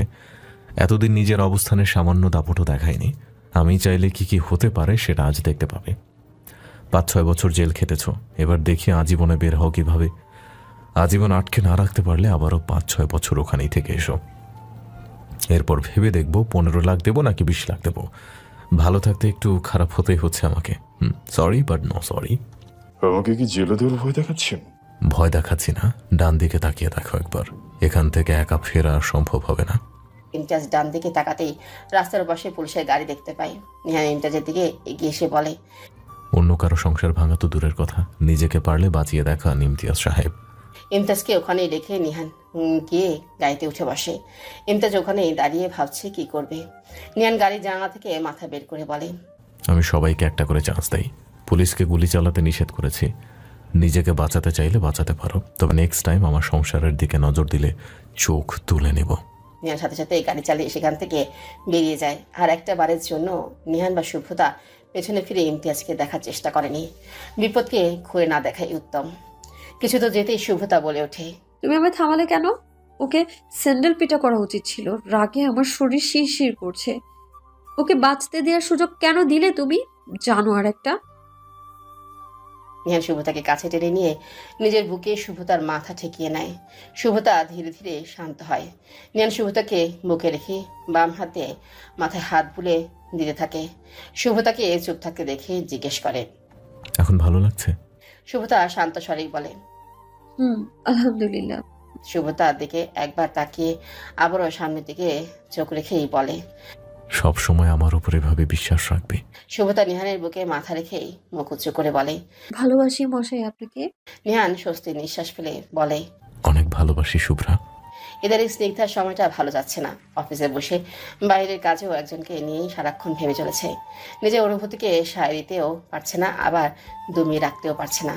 সারাক্ষণ কানে যেন আয়রার ডাক বাজছে। ফোনটা নিয়ে নাড়াচাড়া করতে করতে মাহাতিমকে কল করার কথা ভাবে স্নিগ্ধা। কিছুক্ষণ চিন্তা করে মাহাতিমকে কল করেই বসে সে। ফোনের স্পিকার লাউডে দিয়ে রিং হওয়ার শব্দ শুনছে সে। বুকের ভেতর যে দ্রুম দ্রুম শব্দ হচ্ছে, কেউ যেন বুকের ভেতরটায় হাতুড়ি পিটা করছে। কল কেটে যাবে, রিং হওয়ার শেষ পর্যায়ে মাহাতিম কল রিসিভ করে। স্নিগ্ধার সাথে সাথে ফোনের স্পিকার কমিয়ে কানে ধরে। গলাটা ভীষণ কাঁপছে তার। কপাস থেকে মাহাতিম হ্যালো হ্যালো করেই যাচ্ছে। স্নিগ্ধা গলা ঠিক করার শব্দ হতেই মাহাতিম বলে ওঠে, ফোন করেছেন, ফোনের কাছে আছেন, তাহলে কথা বলছেন না কেন? Sorry sir. কিছু বলবেন? না মানে আয়রা কেমন আছে? হ্যাঁ ভালো আছে, আবার সময় করে আসবেন একদিন। ঠিক আছে। আচ্ছা রাখছি তবে। না স্যার। আবার কি হলো? আপনার সাথে দেখা করতে চাই, কিছু বলার আছে। কাল অফিস এসে দেখা করো, এখন রাখছি, আয়রাকে খাওয়াতে হবে। স্যার, পার্সোনালি কোথাও দেখা করা যায় না? পার্সোনালি কেন? আর কোনো উত্তর দিতে পারে না স্নিগ্ধা। প্রশ্ন জবাবে একটু দরকার আছে ছাড়া আর কী বা বলার থাকতে পারে। প্রয়োজনের কথাও না বলে একটা জায়গায় নাম জানিয়ে দেয়। স্যার, সন্ধ্যায় ফ্রি থাকলেই চলে আসবেন। কল কেটে কয়েক ঢোক পানি খেয়ে নেয়। মাহাতিম কি আদৌ আসবে দেখা করতে? যদি আসেও কি বলবে সে? ফাউজিয়া বাড়ি ফিরেছে সপ্তাহ দুয়েক। বাড়ি ফেরার পর সাহিলের ফোনের অপেক্ষাতেই তার দিন কাটছে। এতগুলো দিন গিয়েছে, তবু একটাবারের জন্য সাহিলের ফোন থেকে কল আসেনি তার কাছে। যেদিন সাহিল নিজে ফাউজিয়াকে বাড়িতে পৌঁছে দিয়ে গিয়েছিল, কয়েকবার বলার পর সাহিল বাড়ির ভিতরে এসেছিল। ফাউজিয়ার মায়ের সাথে সেদিন সাধারণভাবেই কথাবার্তা বলেছিল সে। সাহিল চলে যাওয়ার পর ফাউজিয়া কতবার যে সাহিলকে কল করেছে তার কোনো ইয়ত্তা নেই। ফাউজিয়া বসে বসে পরীক্ষার খাতা দেখছিল। এমন সময় কলিং বেল বেজে ওঠে। বাসা সচরাচর তেমন কেউই আসে না। এই সময় মায়ের ঘুমানোর কথা ভেবে ফাউজিয়া নিজেই দরজা খুলে দিতে রুম থেকে বের হতেই দেখে তার মা দরজার ছিটকিনি খুলছে। ফাউজিয়া নিজের ওড়না ঠিক করে রুমের দিকে পা বাড়াবে, ঠিক তখনই চেনা কণ্ঠ শুনে আবারও ফিরে তাকায়। সাহিলের মা এসে ফাউজিয়ার মাকে জড়িয়ে ধরেছে। ফাউজিয়া ওখানেই হতভম্বের মতো দাঁড়িয়ে আছে। মিষ্টি হাতে সাহিলে প্রবেশ করে। ফাউজিয়া দৌড়ে নিজের রুমে চলে আসে। টেবিলের উপর থেকে ফোনটা নিয়ে তাড়াতাড়ি করে শুভ্রতাকে কল করে। ফোনে রিং হওয়ার সাথে সাথে ফাউজিয়া অস্থিরতা বাড়তে থাকে। ফোন রিসিভ হতেই বলে ওঠে, সাহিল স্যার এসেছে সুব্রতা। সাহিল স্যার আমাদের বাড়িতে এসেছে ওনার মাকে নিয়ে। আমার হয়তো অপেক্ষা শেষ হলো। সত্যি? আগে বলেনি আসার কথা? না, আমাকে সেদিন রেখে যাওয়ার পর তো একটাবারের জন্য কল দেননি। ভেবেছিলাম হয়তো আর কিছু সম্ভব হবে। দোস্ত, না বল। যদি আজকেই বিয়ে হয়ে যায় আমাকে কিন্তু ভিডিও কলে রাখবি, আমি তো যেতে পারবো না। আমি তো জানি না কেন এসেছে, আর তুই বিয়ে পর্যন্ত চলে গেলি। তো যাব না, ভাবতে দোষ কিসের? দুজনের মাঝে আরো কিছুক্ষণ কথা চলে। রুমের পাশ থেকে ফাউজিয়ার মা ডেকে চা দিতে বলে। ফাউজিয়া শুভ্রতার সাথে কথা শেষ করে রান্নাঘরে চলে চা করতে। সাহিলের মা এবং ফাউজিয়ার মা দুজন বসে বসে গল্প করছিল। ফাউজিয়া চা নিয়ে সেখানে গিয়ে দুজনকে 2 কাপ চা দেয়। সাহিলের মায়ের সাথে কথা বলে আরেক কাপ চা সেখানেই রাখতে চাইলে ফাউজিয়ার মা বলেন, সাহিল বারান্দায় আছে, কারোর সাথে ফোনে কথা বলছে, চা দিয়ে এসো। ঠিক আছে। ফাউজিয়া চায়ের কাপ নিয়ে বারান্দায় চলে যায়। সাহিল কিছুক্ষণ আগেই ফোন রেখেছে। ফাউজিয়া গলার আওয়াজ করতেই সাহিল পেছনে ঘুরে তাকায়। ফাউজিয়া চায়ের কাপ এগিয়ে দিয়ে বলে, চাটা নিন। শুধু চা নিব? ফাউজিয়া মাথা চুলকে বলে, বিস্কুট লাগবে? না, আপনাকে চায়ের সাথে ভিজিয়ে খাবো। হবে না। চায়ের সাথে আর কি খায় মানুষ? জামাই আদরটাও ঠিক মতো করতে পারেন না। সাহিলের কথায় ফ্রুকুচ খেয়ে তাকায় ফাউজিয়া। সাহিলের হাতে চায়ের কাপটা ধরিয়ে দিয়ে বলে, আপনি এবারে জামাইও না, জামাই আদরও পাবেন না। সাহিল চায়ের কাপটা চেয়ারের উপর রাখে। ফাউজিয়ার দিকে এগিয়ে এসে 2 হাত নিজের হাতে ধরে বলে, জামাই হলে কি কি পাবো? ফাউজিয়া বাক্যহারা হয়ে যায়। সাহিল তাকে কিসের ইঙ্গিত দিচ্ছে তাকে? সে যা ভাবছে তাই? তার ভাগ্য কি এতটা ভালো হবে? দুজনের চোখের দিকে পলকহীন দৃষ্টিতে চেয়ে আছে। ফাউজিয়া নিজের হাত ছাড়িয়ে নেওয়ার চেষ্টা করতেই সাহিল আরো শক্ত করে ফাউজিয়ার হাত দুটি ধরে। সাহিল ফাউজিয়ার চোখের দিকে তাকিয়ে বলে, আমাদের শেষ দেখায় আমি বলেছিলাম আমাকে ফিরিয়ে দিলে আর ফিরবো না। আমি আমার কথায় অটুট। আপনি আমাকে ফিরিয়ে না আনলে ইহ জন্মে আমি ফিরতাম না। আমি আমাকে আর আমার কথাকে সম্মান করি। নিজেই যদি নিজেকে সম্মান না করি, অন্য কেউ কেন করবে? ভালোবাসার ক্ষেত্রে একটা মোহনীয় সমাপ্তি থাকা দরকার, তাই বলে সম্মান খুইয়ে না। আমি এই ক্ষেত্রে বিশ্বাসী যে আমার জন্য কেউ একজন 1 পা এগুলে আমি তার জন্য প্রয়োজনে 10 পা এগিয়ে আসবো। বিষয়টা যখন ভালোবাসার মানুষকে নিয়ে, তখন সে 1 কদম আমার দিকে বাড়ালে আমি 100 কদম তার দিকে বাড়াবো। ফাউজিয়া মাথা নিচু করে নির্জীব কণ্ঠে বলে, আমি সত্যি আপনাকে ভালোবাসি। আমার বিষয়ে আপনার কি ধারণা? ফাউজিয়া মাথা তুলে মুচকে হাসে, বাচ্চাদের মতো বলে ওঠে, আমি একটু জড়িয়ে ধরি। আপনি তো এখন আমার মানুষ। সাহিল ফাউজিয়ার হাত ছেড়ে পিছিয়ে গিয়ে দাঁড়ায়। নিজের বুকে 2 হাত মিলে বলল, খবরদার কাছে আসবে না। আমার শরীর, বুক, ঠোঁট সব আমার বউর জন্য। ফাউজিয়া কি বলবে বুঝে উঠতে পারছে না। দাঁড়িয়ে দাঁড়িয়ে ভাবছে লোকটা এত নির্লজ্জ কবে হলো। আমতা আমতা করে বলে, আমি তো আপনার শরীর, ঠোঁট চাইনি, শুধু জড়িয়ে ধরতে চেয়েছি। আজ বুক চাইছেন, কাল ঠোঁট চাইবেন। আর পরশু সাহেলকে তার কথা শেষ করতে দেয় না ফাউজিয়া, দৌড়ে গিয়ে মুখ চেপে ধরে। সাহেল আর কিছু বলতেই পারে না। ফাউজিয়া রাগী স্বরে বলে ওঠে, আপনি তো ঠোঁটকাটা স্বভাবের হয়ে যাচ্ছেন কেন বলুন তো? সাহিল তার মুখে রাখা ফাউজিয়ার হাতে চুমু দিতে ফাউজিয়া তাড়াতাড়ি করে হাত সরিয়ে নেয়। ফাউজিয়ার চিবুকে হাত রেখে বলে, আমার সব। আপনি যতক্ষণ সারা দুনিয়ার মানুষের মতোই আমার কাছে সাধারণ ছিলেন, ততক্ষণ আমিও আপনার সাথে সাদাসিধা ভদ্রলোক ছিলাম। নিজের মানুষের কাছে ভদ্রতা কিসের? সব পুরুষই তার নিজস্ব নারীর কাছে অসভ্য। আম্মা, আমি বিয়ে করব না, এ লোক ভারী অসভ্য। ফাউজিয়ার কথা যেন বাইরে না যায়, তাই মুখে জড়িয়ে ধরে। ফাউজিয়াও হাসতে হাসতে শক্ত করে জড়িয়ে ধরে। অবশেষে দুটো হৃদয় পুরনো ভালোবাসায় নতুন অধ্যায় শুরু করে। দুটো পুরনো ভঙ্গুর হৃদয় নতুন করে বাঁচতে শুরু করে। সামনাসামনি চেয়ারে বসে আছে স্নিগ্ধা আর মাহাতি। ক্যাফেতে খুব একটা মানুষ নেই বললেই চলে। চারপাশে যে টেবিলগুলো রয়েছে সবগুলি ফাঁকা। দূরে দূরে কয়েকটা টেবিল বুকড। স্নিগ্ধার কথায় পরিপ্রেক্ষিতে কি বলা যায় সেটাই ভাবছে মাহাতিন। বেশি সময় না নিয়ে সোজা হয়ে বসে মাহাতিন। আপনার পুরো জীবনটা পড়ে আছে। জীবনের শুরুতেই একটা ভালো অবস্থানে আছেন। সৃষ্টিকর্তা আপনার জন্য নিশ্চয়ই ভালো কাউকে রেখেছেন। হয়তো আমার মেয়ের জন্য এসব ভাবছেন, কিন্তু এসব ঠিক না। আয়রার আগে আমি আপনার সাথে পরিচিত। হ্যাঁ, আয়রাকে আমি একটু বেশি ভালোবাসি, কিন্তু এটা না যে আয়রার জন্য আমি আপনার সাথে জড়াতে চাইছি। আপনাকে জানানোর আগে এতগুলো দিন আমি নিজেকে বুঝিয়েছি, কিন্তু কোনো লাভ হয়নি। এইসবে যে নিজের নিয়ন্ত্রণ থাকে না।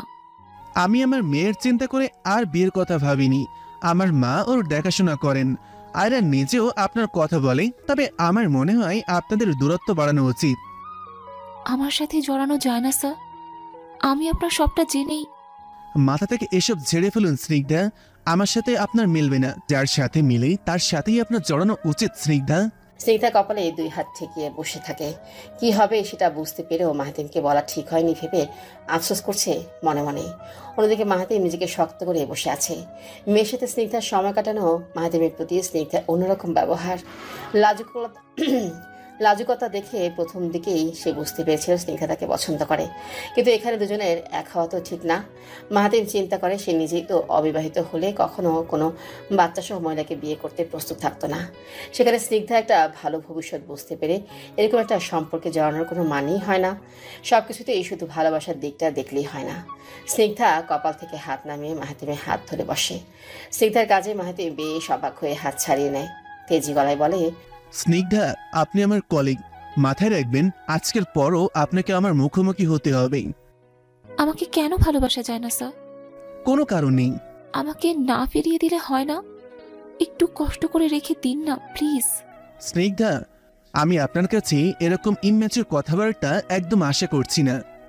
প্লিজ। আপনি আপনার মতন কাউকে জীবনে পান। ভালো থাকুন, দোয়া করি। অথচ আপনাকে পেলেই আমি ভালো থাকতাম, আপনার সাথেই ভালো থাকতাম। আমার ভালো চাইছেন, কিন্তু আমাকে চাইছেন না। কি আজব না? না, কারণ সবকিছুতেই একটু হলেও সমতা প্রয়োজন স্নিগ্ধা। অসম সবকিছু বিপদ ডেকে আনে। আপনি এখন বুঝছেন না, যদি কোনোভাবে আপনার আর আমার বিয়ে হয়, তখন আশেপাশের মানুষের কথা শুনেই মন উঠে যাওয়া থেকে এখনই মন তুলে নেওয়া বেটার। সব কিছু নিজের মতো কেন ভাবছেন? কারণ আমি পৃথিবীটাকে খুব ভালোভাবে চিনি। আমাদের এক হওয়া কি কোনোভাবে সম্ভব না? হয়তো না। সেখানে নিজের ব্যাগ থেকে রিজাইন লেটার বের করে টেবিলে রাখে। গ্লাসে রাখা পানি সম্পূর্ণটুকু ঢকঢক করে খেয়ে নেয় সে। টিস্যু নিয়ে চোখ মুখ ভালো করে মুছে নেয়। মাহাতিম তাকিয়ে স্নিগ্ধার কার্যকলাপ দেখছে। পছন্দের মানুষকে ফিরিয়ে দেওয়া সহজ কোনো কাজ নয়। মুখে পাথর চেপে ভালো লাগা কাউকে ফিরিয়ে দিতে হয়। স্নিগ্ধা নাক টেনে বলে, এখানে রেজিগনেশন লেটার আছে। আই এম সরি স্যার, আমার পক্ষে কোনোভাবে আর জবটা কন্টিনিউ করা সম্ভব হবে না। চেনা মানুষের অচেনা মুখ আমি সহ্য করতে পারবো না। বলতে বলতে স্নিগ্ধা কান্না করে ফেলে। কান্না করতে করতে বলে, আপনি খুব অন্যায় করলেন, আর আমি ভুল। এই ভুলটা আমি আমার জীবনে কখনোই শুধরে নেব না। আর বাকি রইলেন আপনি। আমাকে গ্রহণ করেই আপনার প্রায়শ্চিত্ত করতে হবে। পাগলামি করো না স্নিগ্ধা। মাহাতিম চারপাশে তাকিয়ে দেখছে কেউ তাদের দেখছে কিনা। স্নিগ্ধা বাচ্চাদের মতো কান্না করেই যাচ্ছে। স্নিগ্ধার এমন অবস্থা দেখে কি করবে কিছুই বুঝতে পারছে না মাহাতিম। স্নিগ্ধাকে সে সবসময় ম্যাচিওর ভাবেই পেয়েছে। একটা ম্যাচিওর মেয়ে যে এইভাবে কাউকে না পেয়ে বাচ্চাদের মতো কান্না করতে পারে এই ধারণাটা তার ছিল না। মাহাতিম চিন্তা করছে সমাজের কথা, কি এত ভাবা উচিত, নাকি সেকেন্ড অপশন যেটা আগে থেকে ঠিক করে রাখা হয়েছে সেটা আগে আনা উচিত। কিছুক্ষণ চুপ করে বসে ভাবলো মাহাতিম।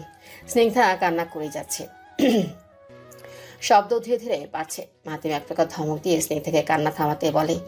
ধমকে যেন কান্নার বেগ আরো বৃদ্ধি পায়। মাহাতিম পকেট থেকে ফোন বের করে কাউকে কল দেয়। কল রিসিভ হতেই ভেতরে আসতে বলে কল কেটে দেয় সে। কিছুক্ষণ পর আবার কল ব্যাক আসতেই মাহাতিম রিসিভ করে। কি হলো, কোথায় তোমরা? এই মেয়ে তো এখানে কান্না করে যাচ্ছে আয়রার মতোই। এ আবার আয়রার মা হলো কিভাবে? স্নিগ্ধাই আয়রাকে সামলাবে নাকি আয়রা স্নিগ্ধাকে সামলাবে? মাহাতিমের কথায় বোধগম্য হতে স্নিগ্ধা চুপ হয়ে যায়। মাহাতিমের হাত থেকে ফোনটা কেড়ে নিয়ে দাঁড়িয়ে যায়। চোখ মুছতে মুছতে বলে, কি বললেন আপনি? কিভাবে তোমাকে অফিস থেকে বের করে দেওয়া যায় সেই কথাই বলছিলাম।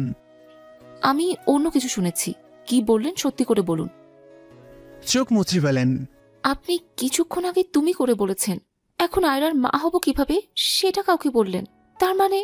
মাহাতিমের রহস্যময় হাসি দেখে স্নিগ্ধার আর কিছু বুঝতে বাকি থাকে না। সবকিছু বুঝতে পেরে হেসে ফেলে স্নিগ্ধা। মাহাতিমের বাহুর উপর একটা বাড়ি মেরে বলে, আমাকে কষ্ট দিলেন কেন? হ্যাঁ, মনে মনে নিজেও তো ঠিকই অবিবাহিত একটা মেয়ের উপর দুর্বল হয়েছেন, কি হননি বলুন? নইলে আমার কিছু হলে এত কেয়ার করতেন কেন? হ্যাঁ, বেয়াদব লোক একটা। মাহাতিম নিজেও মুখে হাসি ফুটিয়ে বলে, এখানে সবাই দেখছে আমাদের, প্লিজ বসো। ভালোবাসি বলে দেন আগে। ভালোবাসলে তো বলবো। বলবেন না? আমি কিন্তু ফোনটা ভেঙে ফেলবো। যে মেয়ের ভাঙচুর করার অভ্যাস, ওই মেয়েকে কিন্তু আমি আমার মেয়ের মা হিসেবে মেনে নেব না। মেনে নেন নাকি না নেন সেটা আমি পরে দেখব, আপাতত ভালোবাসি বলুন। স্যার হই তোমার, গলা নামিয়ে কথা বলবে। হবু বউ হই আমি আপনার, উঁচু গলা বরদাস্ত করব না, একদম করব না। স্নিগ্ধার কথায় মাহাতিম এবার শব্দ করে হেসে ফেলে। স্নিগ্ধা থেকে ফোনটা নিয়ে কানে নিয়ে বলে, দেখেছো মা, তোমার হবু বৌমা এখন থেকেই আমার সাথে কেমন জোর জবরদস্তি শুরু করেছে। ওকে নিয়ে আসছে, তুমি বকে দেবেই। মাহাতিম কল কেটে স্নিগ্ধাকে বলে, চলুন, বাইরে গাড়িতে আপনার হবু শাশুড়ি আর হবু মেয়ে অপেক্ষা করছে, তারা আর ভেতরে আসবে না। স্নিগ্ধা নিজের ব্যাগটা নিজের হাতে নিয়ে বলে, আপনি আগে থেকে সব ঠিকঠাক করে রেখে আমাকে কাঁদালেন কেন? মাহাতিম বেশ সিরিয়াস হয়েই বলে, তোমার প্রথমে ভালো চেয়েই না বলেছিলাম, তারপর যখন দেখলাম আমার আগুনে জ্বলতে চেয়ে কান্নাকাটি করছো, তখন আর লোভ সামলাতে পারলাম না। খারাপ লোক একটা। গেটের সামনে এসে মাহাতিম স্নিগ্ধার হাত ধরে বুকে জড়িয়ে নিয়ে নরম স্বরে বলে ওঠে, তুমি শুধু নিজেকে আমার জন্য ঠিক করে রেখো, আমি বাকিটা দেখে নেব। কঠোর প্রকৃতির পুরুষ মানুষ কিন্তু অসম্ভব ভালোবাসতে পারে। নিজেকে তৈরি করে নাও আমার ভালোবাসা সহ্য করে নিতে। স্নিগ্ধা মুচকে এসে মাহাতিমকে শক্ত করে জড়িয়ে ধরে বলে, আমার এই রংবিহীন শুভ্র জীবনে আপনি একমাত্র রঙের ছটা, আপনি একমাত্র আমার শুভ্র রঙা ভালোবাসা।